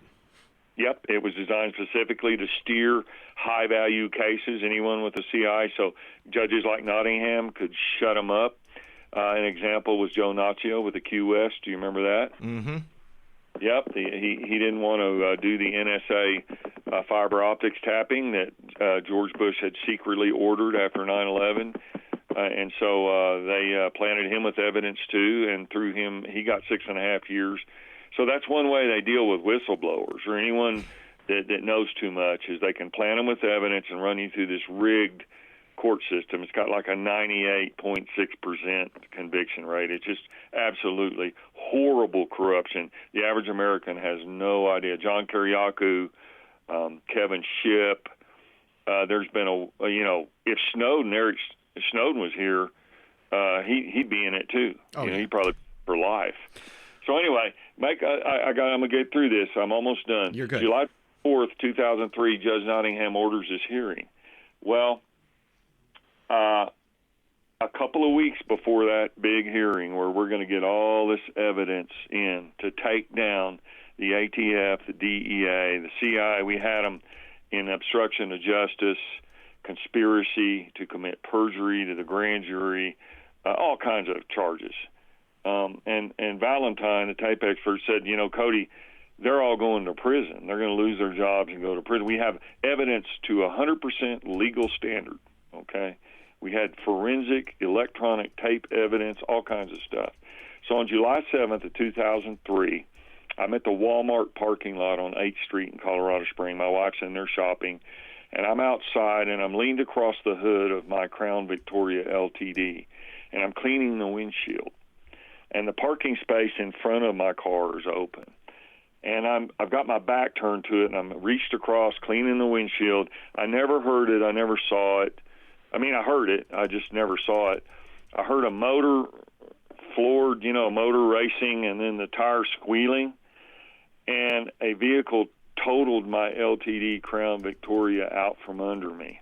Wow. And it was in park, with the parking brake on and everything. It knocked that big car's four-door car, knocked it back about 8 feet. And it knocked me up into the air, and I landed on the roof of a car, rolled over the hood, bounced off that hood onto a fender well of another car, and bounced off that fender well and hit a concrete light pole, and almost killed me. And so I was in the hospital for a while, and I got out and was going to a physical therapy outpatient facility. And I was walking with a cane. I could barely walk. And I came out in that parking lot, and my other car was out there. And sitting along the street by the parking lot was a Colorado Springs police cruiser. And when I got around to the side of my car, I was walking real slow, this police cruiser, they floored the motor, and they jumped the curb, and they were coming straight at me. There were sparks, from the curb. I thought they were going to crush me, between the cars, and I was going to try to roll over the back of the trunk. And at the last minute, they did a power slide in this cruiser, and about 4 feet away from me, sitting in the front seat, was the nation's top cop, Blake L. Butler, the ATF, who'd been at Waco, Ruby Ridge, Oklahoma City bombing. He's a dirty cop. In the book, we tell all the stuff, how he planted drugs, how he stole drugs, how he stole the DEA's buy money. It's all in here. We've got Western Regional Processing Report, laboratory reports from San Francisco, everything. Anyway, he shook his finger at me. He's dressed in a Colorado Springs police uniform, and he shook his finger at me. Like you better shut up. Yeah, yeah. All right, so I got in my car. I'm almost done. This is an amazing story. Yeah. I got in my car. I drove back up the pass to my mountain cabin up here, and I pulled over and puked. I was in bad shape, and I got home, and my wife and young son, we were all sitting in here watching a movie, and I heard something, and I went out in my front yard, and I walked down there, and in an SUV sat Harold Leonard. He's the guy that first offered me the job to bomb the Murrah building back in October of '94. And I walked over there, and he said, look, if you go into court and you talk about anything, the bomb, the OKC or any of the stuff, because we did other stuff too, he said, if you talk about any of that, we have orders to kill you And then he pointed up at my house, and he said, "We have orders to kill your wife and kid." Yep. And then he put his head down on the steering wheel. He had both his hands on it. He just put his head down. He took a big, deep breath, and he sat back up, and he looked at me, and he said, "It's nothing personal." And so he left. And I'd had enough at that point. I bet. And I realized, here's a CIA guy that offered me the job to blow up the Murrah building for $1 million. And they're sitting in my front yard with my wife and kid, telling me they're going to kill our whole family. I just been creamed in one bad car, quote, accident, and then almost hit in another one. And so I called my attorney, Harvey Steinberg. He's the Denver Broncos football team attorney up in Denver. And we paid him a lot of money, by the way. Anyway, I told him I want to change my plea. And so we went up to court, and we were in the hall out there in the 10th Circuit Court by Judge Nottingham's courtroom. And Greg Goldberg had been assigned as a U.S. assistant attorney. They went through 4 of them on my case. And he came out, and Harvey said, "We want to change the plea." And he said, "Yeah, I've got some heat on this case. I don't know what's going on here, and I really don't want to know. But what do you want to do?" And I said, he said, "Pick a charge, any charge. I don't care which one, and you're out of here." So I pointed at a charge. I don't know what it was upside down. I couldn't even read it, and it turned out to be dealing firearms without a license, which is ridiculous considering I used to be the biggest machine gun dealer in the whole state of Colorado. Right, and not easy to check to see that you had a license and were doing it legally. Oh, I have all kinds of licenses. I got copies of them in the appendix to this book. But we worked on DEA guns, FBI guns. We put in bids for contract work for Navy SEAL guns. I mean, we had a Class 1, Class 2, and Class 3. The Class 2 NFA licenses, National Firearm Act licenses, let you build silencers and machine guns from scratch. We had a lathe, bluing tanks, the whole thing. I mean, the whole thing was ridiculous. Anyway, it got me away from all that. And so to answer your question, or your chat room question, that is how I got, through all of this. And I waited. I made up my mind that if enough time went by, and if Bill Clinton got away out of president and Hillary Clinton got out of the State Department and the Clintons didn't have any office of political power, it hurt me again because I was a political prisoner of the Clintons. Yeah, you definitely were. So if Hillary had been elected, then we wouldn't even be having this conversation. You'd still be underground. Right, exactly. Yep. Because the Clintons are so powerful. Also, when they indicted me, they planted me with fake evidence. We can talk about all that happened. It's amazing what they did. They also hit me 2 days after I was indicted. 2 days they hit me with a $37,500 tax lien. Oh, and that we have a section in the book how Bill Clinton used the IRS to threaten tax audits and tax stuff on many of the women he was accused of raping and having sexual stuff. Jennifer Flowers, Kathleen Wiley, Monica Lewinsky, all of them. We have a whole section in the book. There are dozens and dozens of women that most people have never heard of. They were shut up with IRS threats. Some of them were offered cush jobs, like liaison to the White House press secretary and given a big job in an office, as a do-nothing job. Hillary Clinton had sweep teams where they went around behind Bill and silenced the witnesses through threats or money. All this stuff's in the book. So, I don't want to beat a dead horse to death. The thing we got to remember is today, all those people died in Waco, 54 of them. 21 of them were children. Yep. No trial. Nothing. They just no crimes even. Then also today, April 19th, 168 people, dead. 680 approximately injured. 324 buildings were damaged over a 16-block radius. Yeah. 86 cars were burned or destroyed. There was shattered glass in about 258 buildings around that area. $652 million in damages.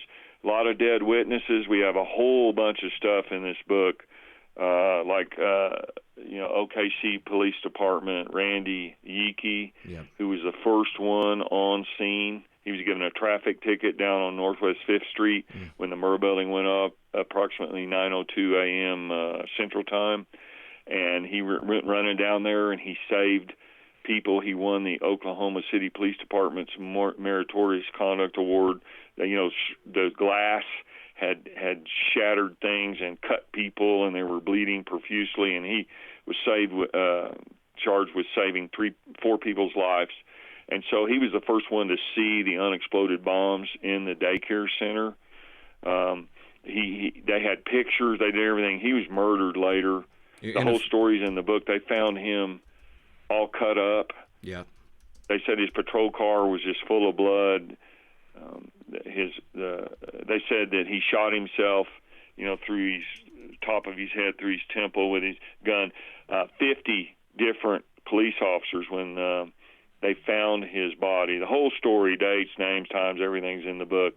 He was laying in a field, and when it went out over the wire, the radio, all the police officers, state patrol, county, sheriffs, everybody, officer down.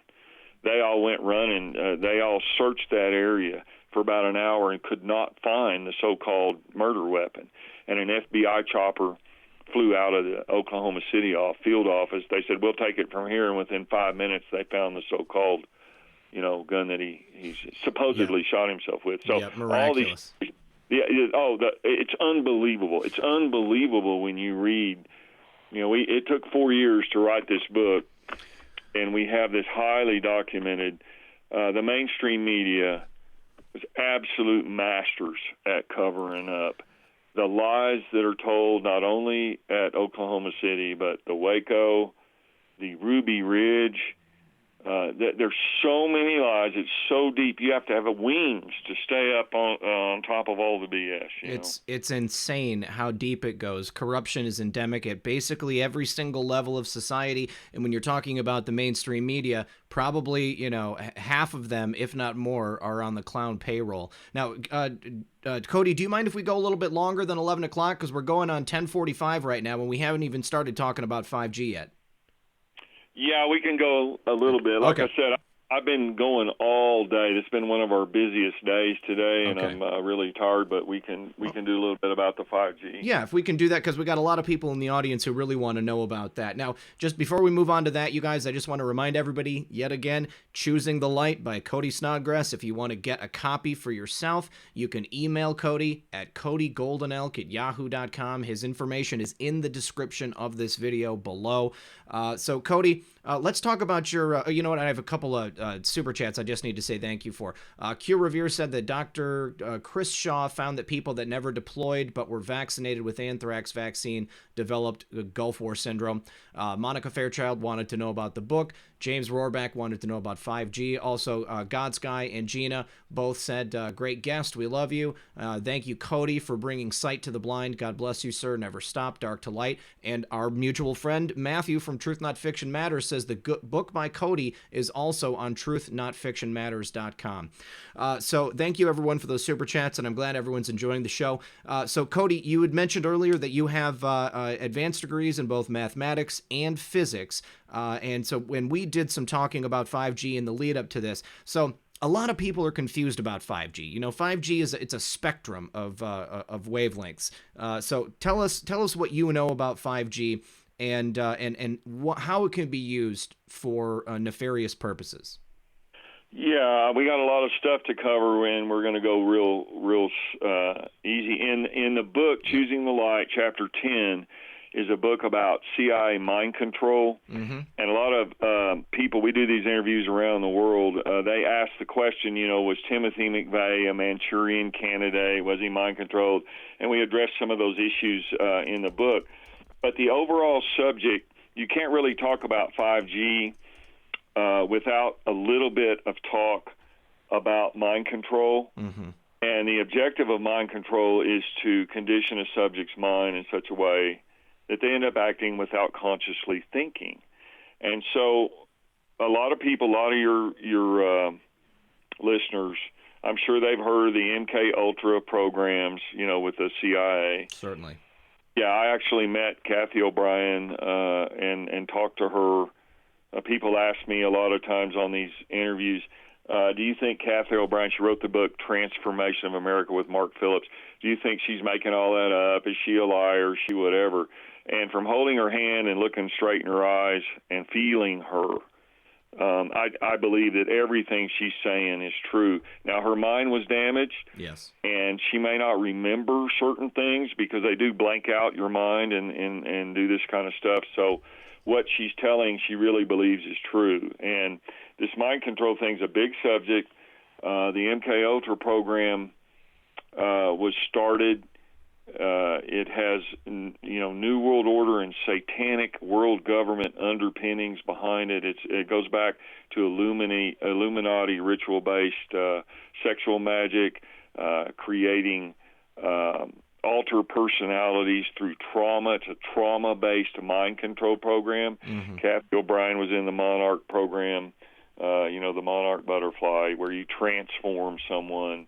But they had approximately 139 sub-projects through the 50s, 60s, 70s.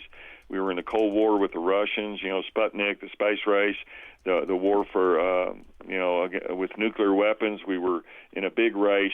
And so a lot of these sub-projects are still classified. Some of them are out.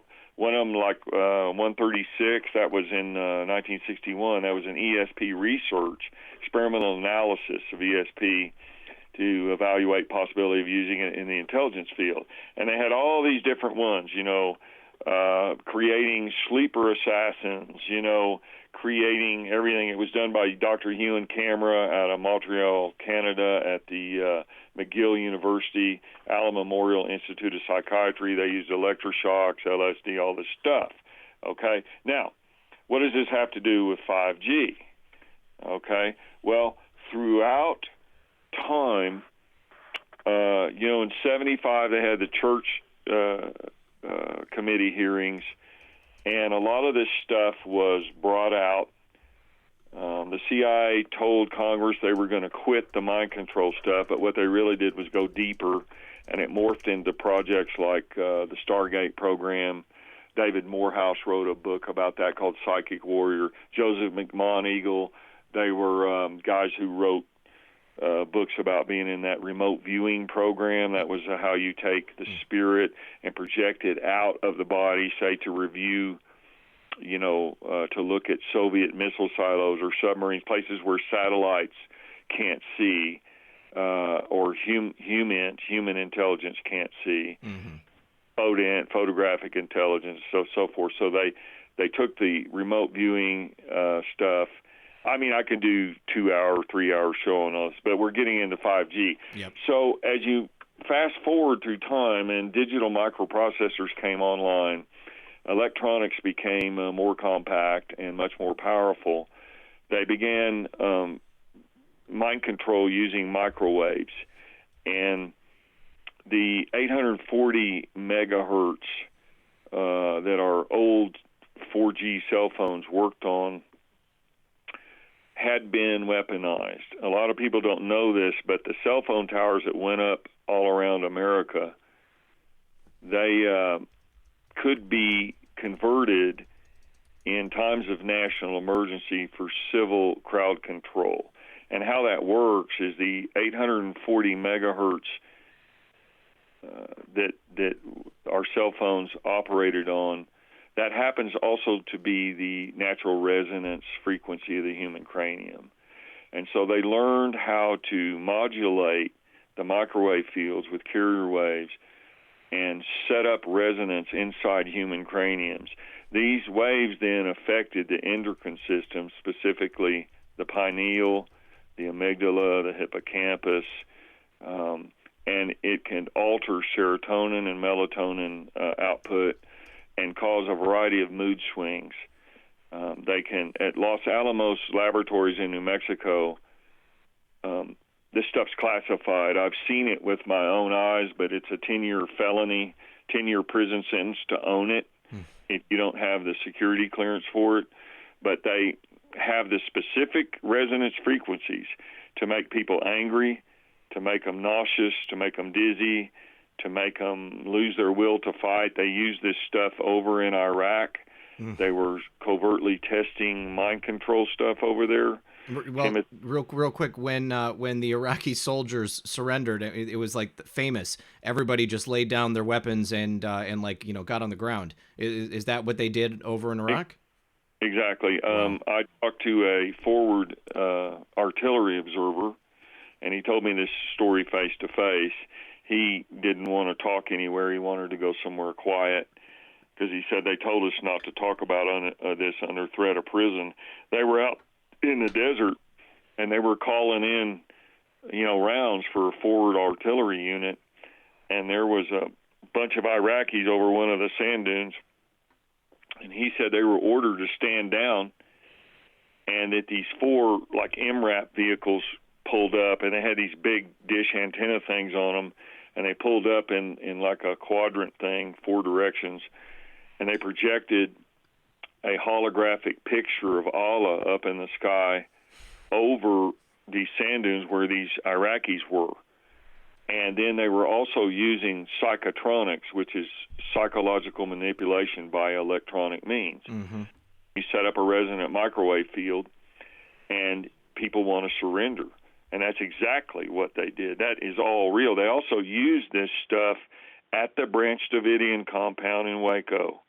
They also used it at the embassy in Panama. I was down in Panama. I've been through there, where Noriega was holed up.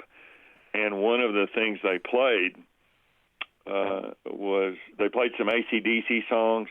And they also played These Boots Are Made for Walking by Nancy Sinatra. And Ron Cole, Branch Davidian, told me about that. He said, that was funny. They played that song over and over. He goes, why were they doing that? That was weird. Was that to harass them? I said, no, it's called an audio overlay. When you're using psychotronic sound waves to make people to surrender, like dogs, you know how dogs can hear a whistle, but humans can't hear it? Yes. Some of these psychotronic signals are below the audio range of the tympanic membrane and of a human.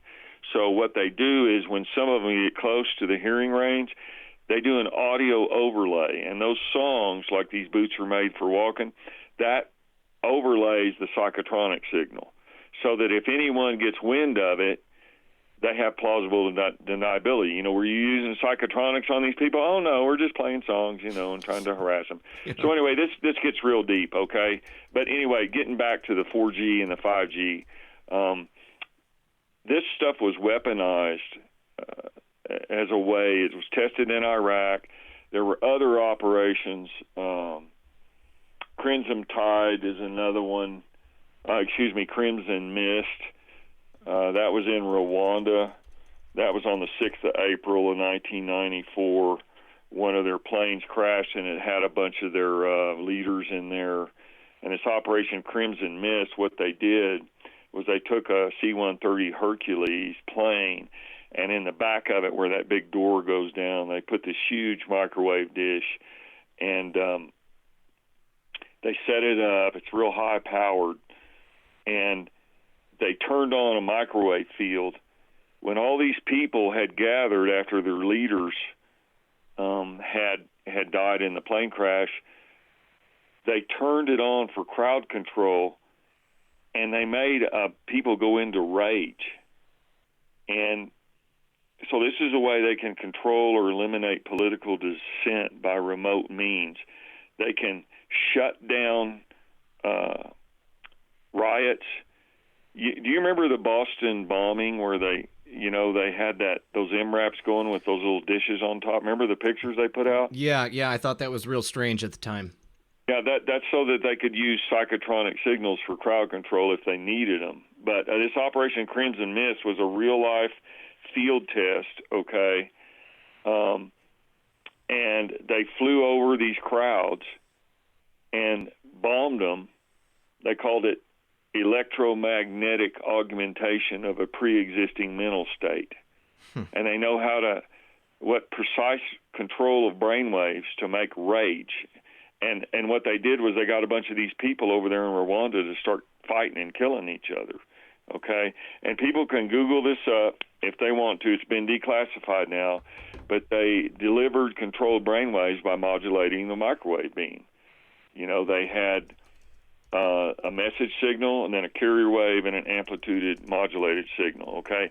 Now, this is all stuff that's done in the lower frequency ranges of 1 to 3 gigahertz is where the carrier waves were, and then the message signals are about 0.1 to 8 hertz, just regular hertz. It's a low frequency. So what they're doing is mixing frequencies together, modulating them, okay, and setting up resonant field patterns. That's the way the old 4G, 840 megahertz approximately stuff was used. Now we're getting to 5G. Mm-hmm. All right, this new stuff is a waveform that has never been used on a wide scale. They have two basic forms. One's a CPDFDM. It's a CPOFDM. It's a cyclic prefix orthogonal frequency division multiplexing. Now, this we're not going to get into too much science, just a little bit of stuff. The other one is a DFT SOFDM. It's a discrete Fourier transform spread orthogonal frequency division multiplexing. Now, that's a bunch of fancy stuff. Well, what it means is they're compressing these waves into very, very teeny little packets, okay, from 30 gigahertz to 300 gigahertz. Now, giga, that means a billionth, okay, or a billion. And a hertz is a cycle per second.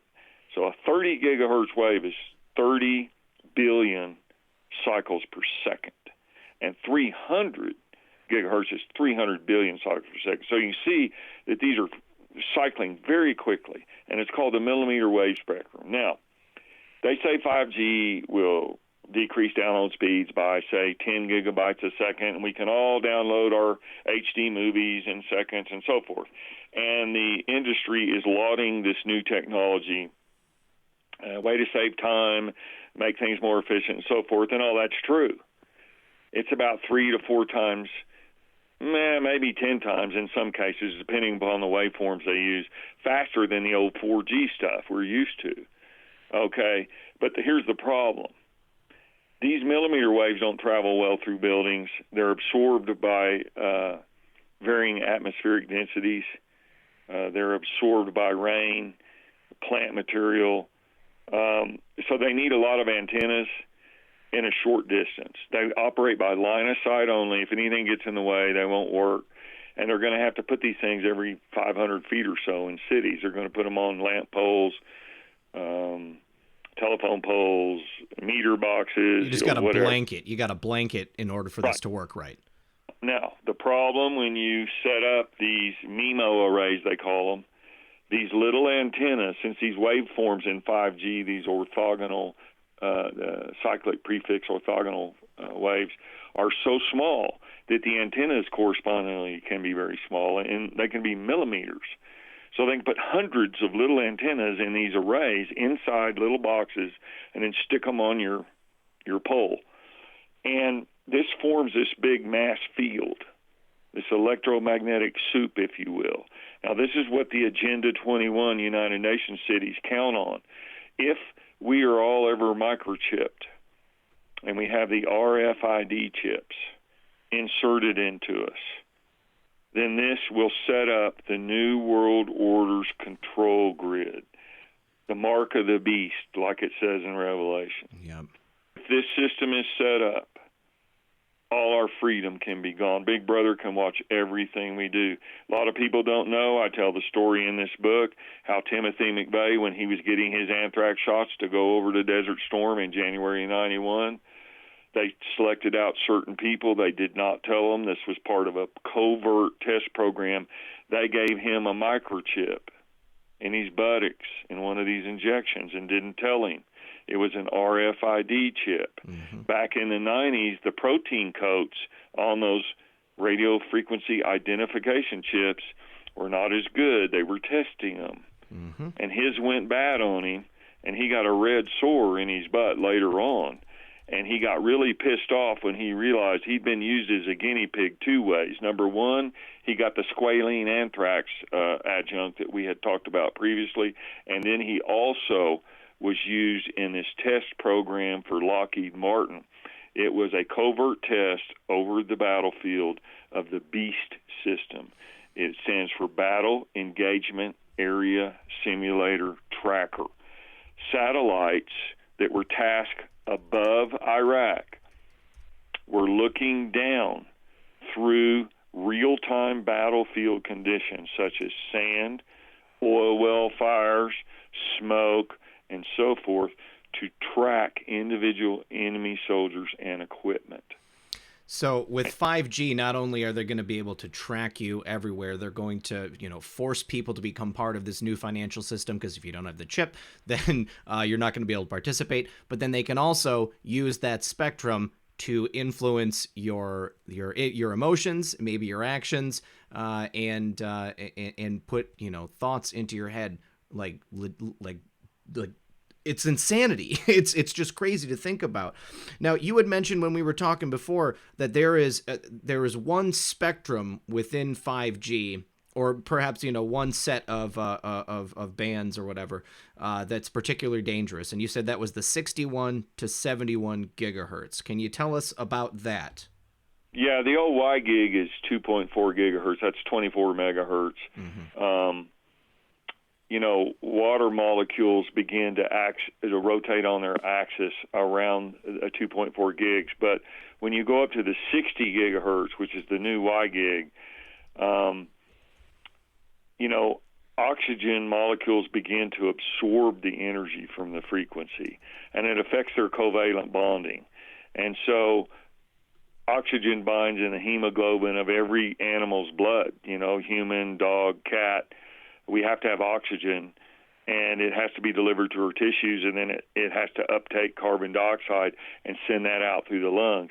So the Y gig at the 60 gigahertz frequency has the potential to be weaponized to alter absorption of oxygen. It could be turned into a dreadful weapon. Now, 5G employs three basic frequencies in the waveform. There's a low, that's 0.6 gigs to 3.7 gigs. There's a mid-range carrier wave, 3.7 to 24 gigs, and then the high range is 24 gigs to 300.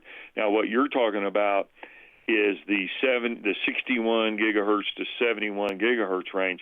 Most people don't know any of this, but the FCC has set aside this spectrum of the 5G frequency to be open to all. There's a 10 gigahertz range between 61 and 71 that's unlicensed, that's open to all. And recently, the FCC had the bidding. You probably heard about that, where companies could bid on certain bandwidth. Mm-hmm. Yep. Yeah. So anyway, this one right here that's not being talked about, from 61 to 71 gigs, that's open to all. That means anybody can use that. So it's essentially open source 5G wavelength that's sitting out there, that if you had the hardware, or you had the technology that you had built to use that for some type of nefarious effects, and due to the fact that it's blanketed all over every area that would have to employ the 5G, somebody like, say, a black operator, somebody in an intelligence agency, someone that's working for a foreign government, or even some awful section of our own government from the intelligence community could come in. They could use that spectrum, that wavelength, and the technology that's built on everybody's telephone poles, and they could do something horrible, like maybe start a mass riot, or they could just use it as an experimental thing. Like the United States has a huge history of doing experiments, like we were talking about earlier with the soldiers. Right. And it's not a coincidence. 61 gigs to 71 gigs, totally unlicensed. The Russians can use it. CIA can use it. Anybody can use it. It's not it's not by coincidence, that the 61 to 71 gigs is also the 60 gigs. That's where oxygen, the covalent bonds begin to be affected. So see, that just so happens to be where it could be weaponized. Yeah, That's the frequency that's the spectrum that's unlicensed. You think that's a coincidence? No, not at all. There's no way that it could be a coincidence because it's so irresponsible. The only reason that you could think that they would be allowing for something like that to happen is if they were doing it on purpose. Now, earlier in the week, I had sent you that video that was that post by Serial Brain. Did you happen to get a chance to watch that? Yes, I did watch it. What did you think about that, just briefly? And do you think that there is any legitimacy to the way that that was framed? Because, after seeing that and then us having the conversation, the only thing that I could think would be if, as a result of President Trump trying to make this a safe technology, would be if they had taken away the ability for this 61 to 71 to be used as open source, because then anybody could just go ahead and do whatever they wanted with it. It sounds like, whatever innate dangers exist as a result of having these, different frequencies coursing through our bodies, I can't really see a way for that to be made safe. It can't be.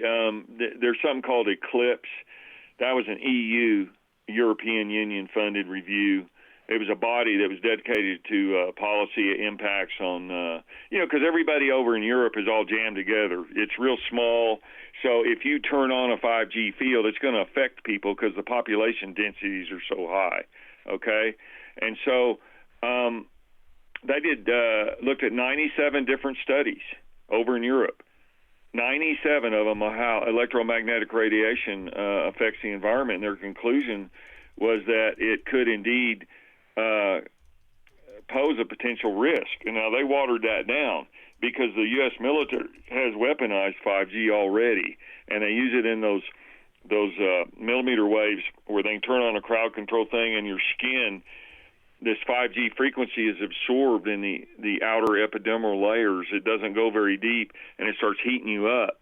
So they can make people, like at the immigrants at the Mexican border down there, they can turn these things on, and your skin heats up to 130, 140 degrees.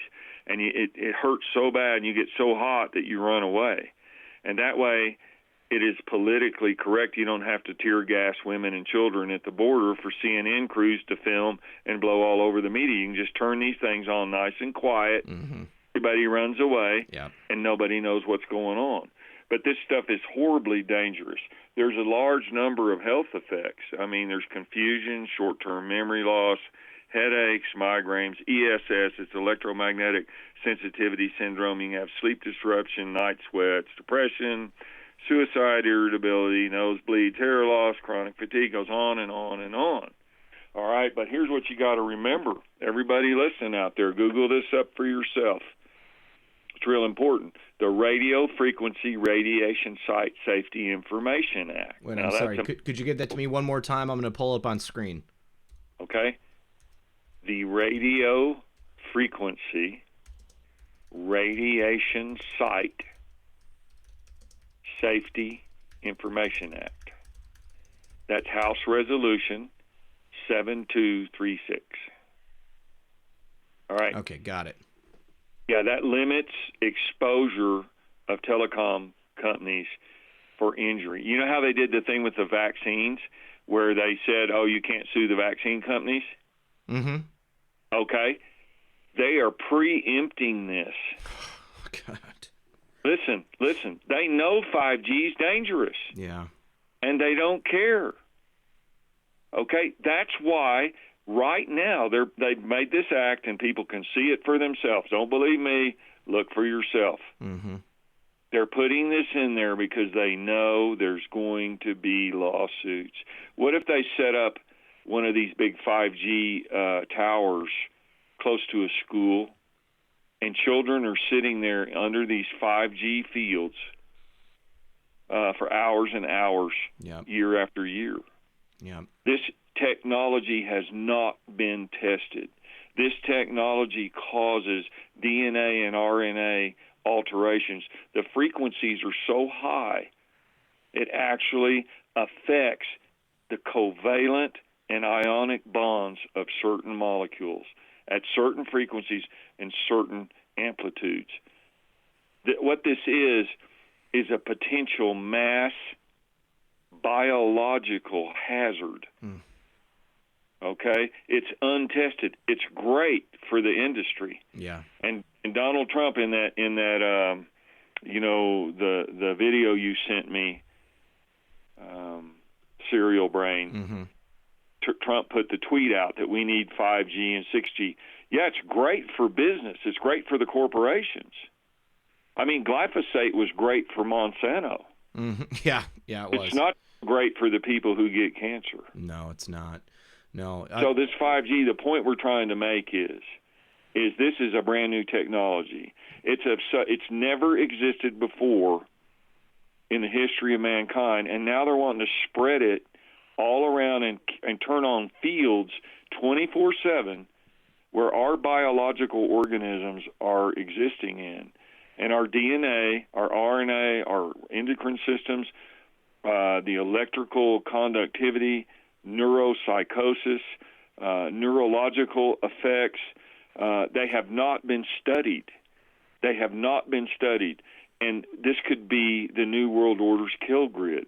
If this stuff is turned on at the right frequency, right, once it's all set up and everybody's using it, at that point, they can switch it from a civilian communication system into a dreadful weapon to destroy human biology.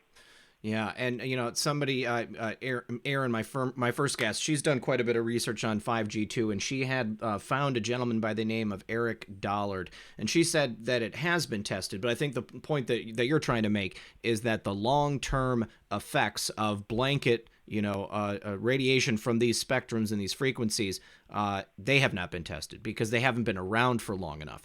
It's the same thing like with vaccines. They started loading up all these things and they started giving people, just boatloads of vaccines without having tested the effects of giving that much medicine or, that much thimerosal or mercury, aluminum to people in an injectable form for many years. And now we're finding out, what the effects of that are. Just like, we're probably going to be finding out before too long exactly what the effects of long-term, 24-hour exposure to 5G radio waves are. And, something you had told me the other day that I hadn't realized is that there is going to be a smart control grid built into the 5G receivers and transmitters. So depending on where the usage is needed, that's where they're going to be pushing bandwidth. Can you talk about that? Yeah, the 5G is one thing, okay, understanding the basic. I got a whole lot more stuff, and we can get real complicated, but, we don't want everyone's eyes to glaze over. Sure. But here's the big thing with this. Let's say they set up a 5G thing in your city, Dallas, Houston, wherever you are, Cincinnati, and they've got it working, and everyone's downloading their videos, and everything's going fine. What they have is the potential to hook these MIMO arrays, okay, all these little antenna arrays every 500 feet together. And AI computers can be tied into this 5G grid once it's operational. How it works is, let's say you have a couple of blocks in a city that's all nursing homes and old people.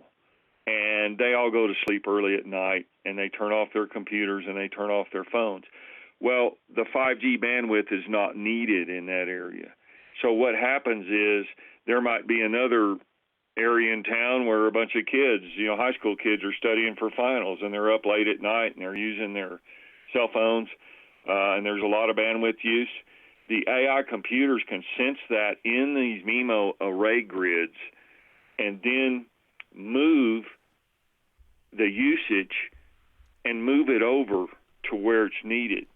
Okay, and that is a very high level information type control thing, and it will be great for people using the stuff. But what happens if they move all that bandwidth over to an area and then it makes somebody's pacemaker fail because they've got increased 5G signals there.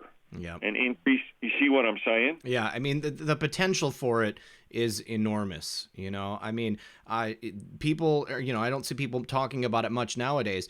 But just when Wi-Fi started becoming ubiquitous, there were people that had health effects from that. It's been shown to have deleterious effects on plant life. You know, but now it's going to be something else entirely. And, you know, let's be honest, we have an epidemic of cancer in America. However that happened, you know, I mean, it wasn't like this before. But, you know, you can look to things like, you know, the preponderance of radio frequencies now blanketing urban areas and see, you know, things are different, things are changing, and things are definitely happening. But we're just bringing all of these new technologies out fast enough that it's difficult to point to exactly what's causing what. Well, here's the thing. Look back at Vietnam. Yeah. You know, they were having trouble. The Viet Cong and the NVA, North Vietnamese Army, were hiding under the jungle canopy. So they said, we're going to spray it with Agent Orange, which was dioxin from DuPont. And they told the truth. I know guys that were over there who got sprayed with it. And they said, oh, yeah, the CO told us, Cody, it was safe. Yeah. Well, now they've all got type 2 diabetes and all kinds of long-term, 20, 30 years later, you know. And so look at the depleted uranium in Iraq. They thought that was safe. Yep. And then they used it, and then the long-term exposure for low-level radiation, they're going to be having cancers 20, 30, 40, 50 years from now, and their kids and their grandkids. And so here's the thing. Okay, all this technology is good on one side, and it's a double-edged sword. Right. So we have to be aware of this stuff. Some people are more sensitive to this stuff than others. They call it ESS, electromagnetic sensitivity syndrome. And some people's genetics and their biology, they are very susceptible to smart meters and microwave ovens. And these kids today are now holding iPhone 6s and cell phones close.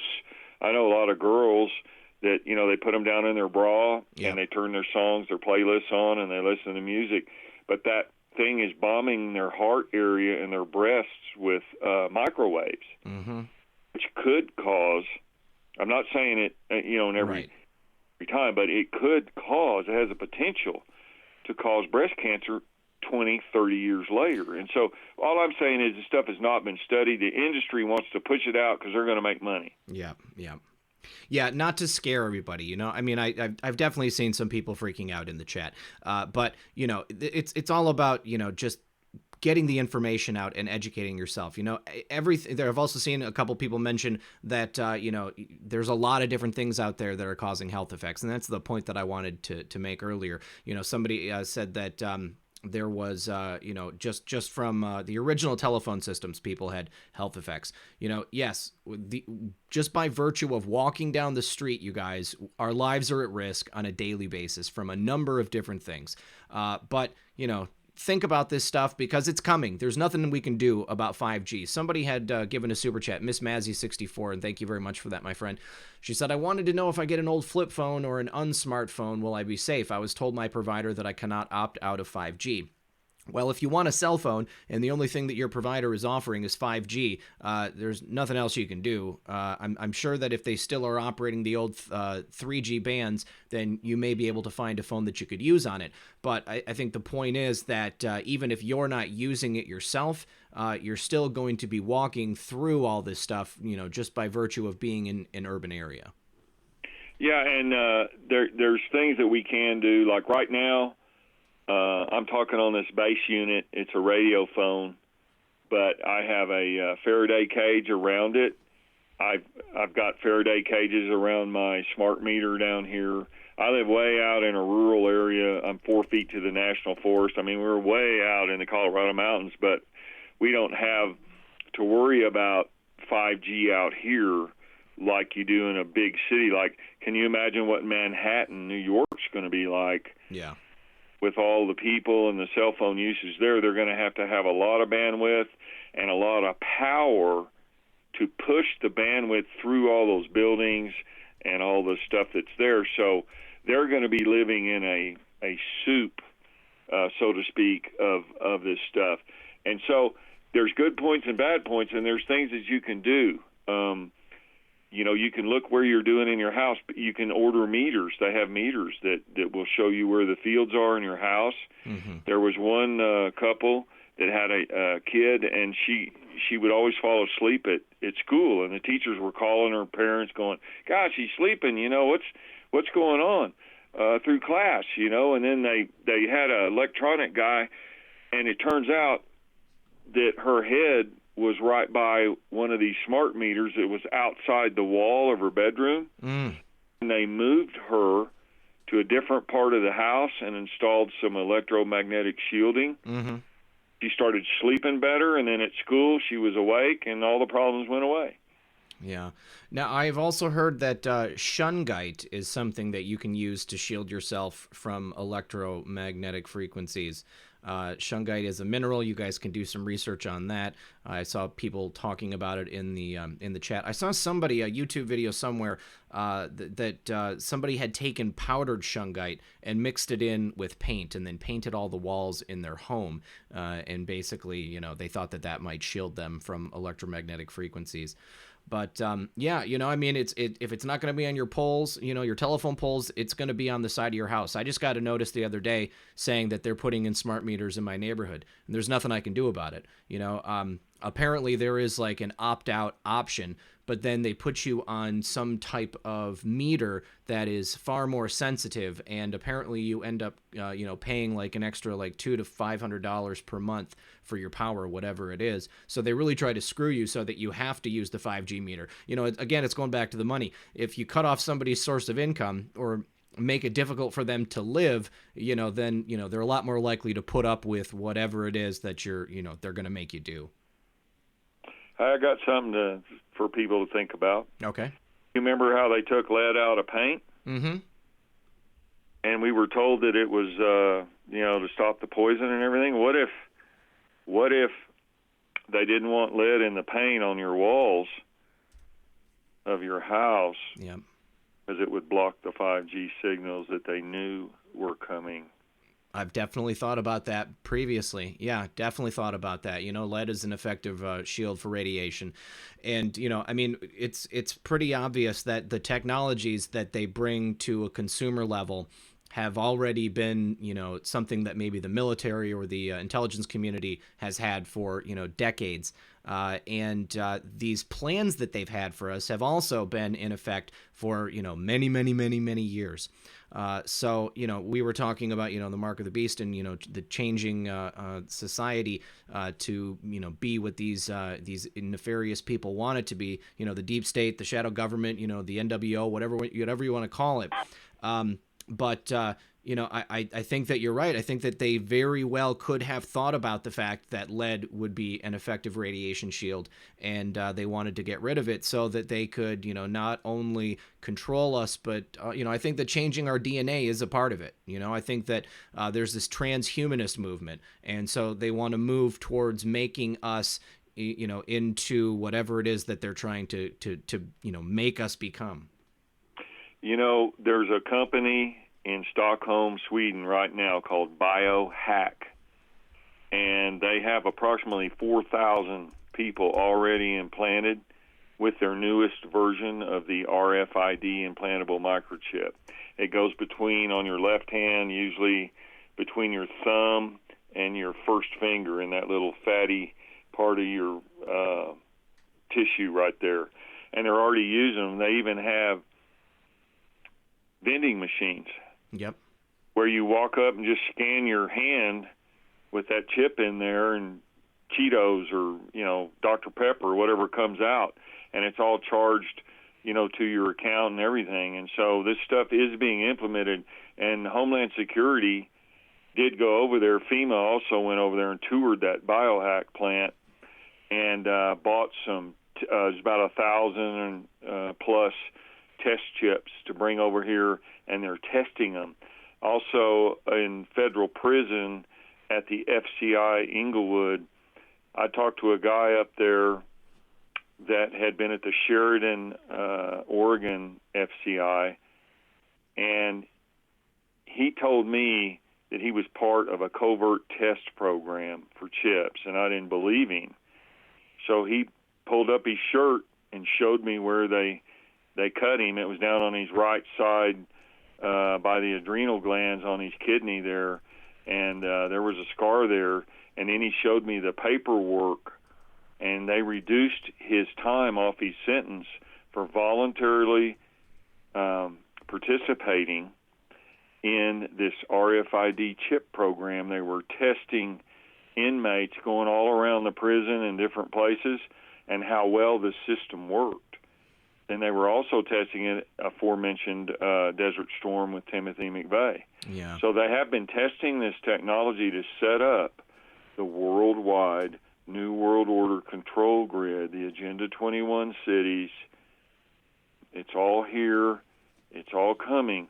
We've got to be aware of it. If we're not aware of it, we're going to be victims to it. And we have to ask ourselves, do we want freedom? Do we want freedom for our children and our grandchildren? Do we want to be microchipped?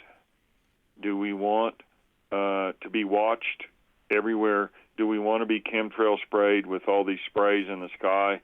You know, do we want to live in this electromagnetic soup of a 5G with unknown health effects? Yeah. You know, all this stuff's coming, you're right. Yeah. But the question is, what are we going to do about it, and how do you want to live? I mean, these things harm free radicals. They cause genetic damage. They cause structural and functional changes of the reproductive system. There are learning and memory deficits, neurological disorders.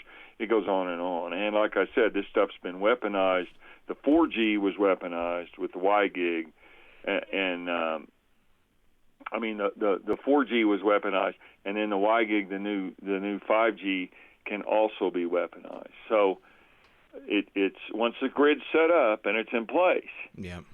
How do we know some future administration or some future control group will grab a hold of this grid and pervert it to something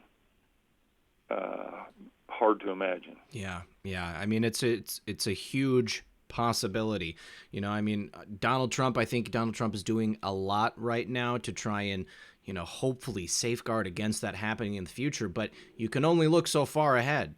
You know, I mean, at some point, another psychopath like the Clintons are going to try to get back into power, or God forbid, something is going to happen to, you know, a good and decent leader here in America.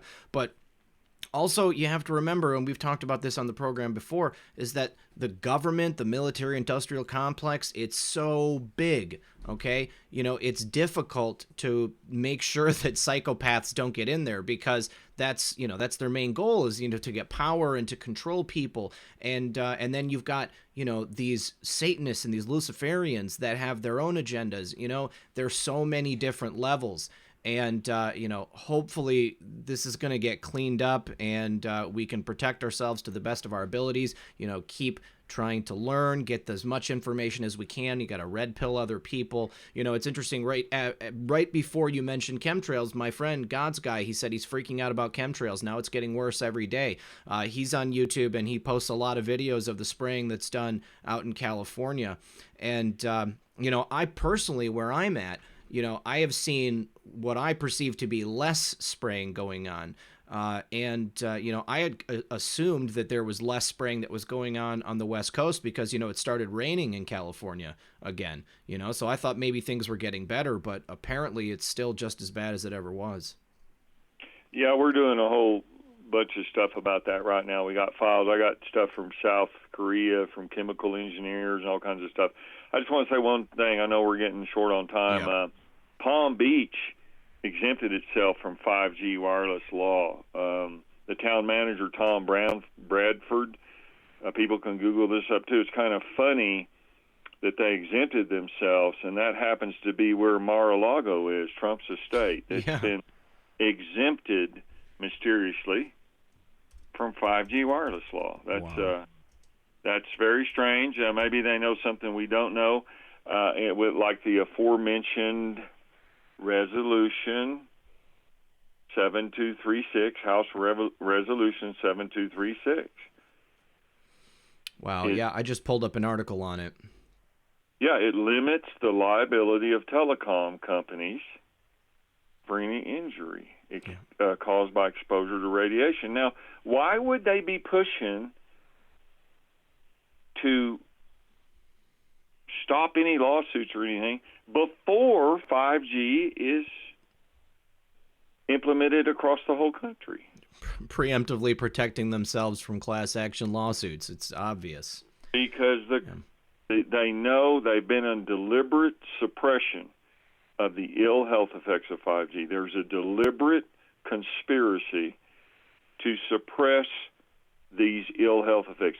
Philip Morris, the tobacco company, did the same thing when their scientists did tests on nicotine back in the 60s and 70s and stuff. They deliberately repressed that stuff until lawsuits later on forced them out. Now we're seeing the same thing with Monsanto and glyphosate. Mm-hmm. Monsanto has approximately 11,200 suits against it, and two of them were just one for $80 million in damages. Yep. In 2015, glyphosate, Monsanto had $4.8 billion in revenue, and then they merged with Bayer in 2018. But they spent about $5.6 million in advertising just in the first quarter of 2018, which is up 17% over the previous quarter. And they do that to make everyone look favorably on them. But the truth is, underneath it, that glyphosate causes cancer, 5G causes cancer.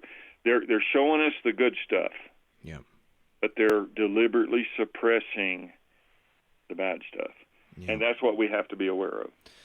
Yep, knowledge is power, guys, and I'm really glad, Cody, that you came here and had this conversation. And thanks for sticking around for an extra 35 minutes, buddy. I really do appreciate that. Is there anything final that you want to leave us with? Anything else that you want to say, my friend? Yes, to everyone listening out there, thanks for your time. We're all in this together.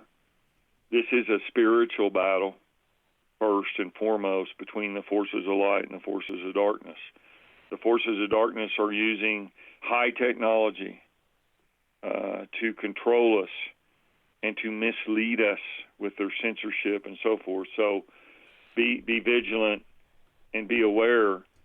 And it's the truth that will set us free if we can just find it. That's the hard part, is to find it in this maze of lies and censorship and everything that's going on. So I want to thank Red Pill.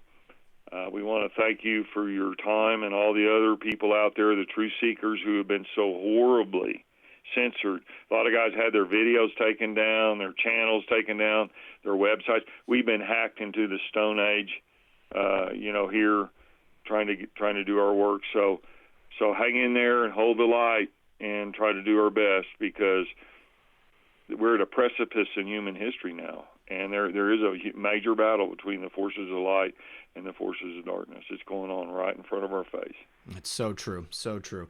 Well, thank you again, Cody, for joining us. Thank you for your service. Thank you for telling your story. Everyone, remember, if you'd like to get a copy of Cody's book, you can get his email address and send a message directly to him. It's in the description below. That is CodyGoldenElk@yahoo.com. The website is lightonconspiracies.com. And thanks again for coming on the show, man. I've had a really good time talking to you. I hope that you can come back and speak with us again in the future. We appreciate it. Thanks. Everybody, hang in there. Thank you. We'll talk to you soon, brother. Bye. Bye-bye. Wow, guys. Wow. Mind blown. Cody was a great guest. I've just got a couple of other thank yous I need to give. Again, Miss Mazzy 64, thank you. And Billy Patterson, I'm so glad you showed up. She said, I'm late and this broadcast started 2 hours ago. Wonder how long it will go. Just a few more minutes so that I can say thanks. Then we've also got God's Guy. Again, thank you, my friend. Sterling Winters said, please look up In Power Movement. We can legally defeat all of this. That is www.inpowermovement.com/about. And I actually did bring that up here. I hope that you guys enjoyed the conversation as much as I did. Cody was a great guest. We talked about more than I thought we were going to. But I think that, that's what happens, when you've got someone with incredible experience like that.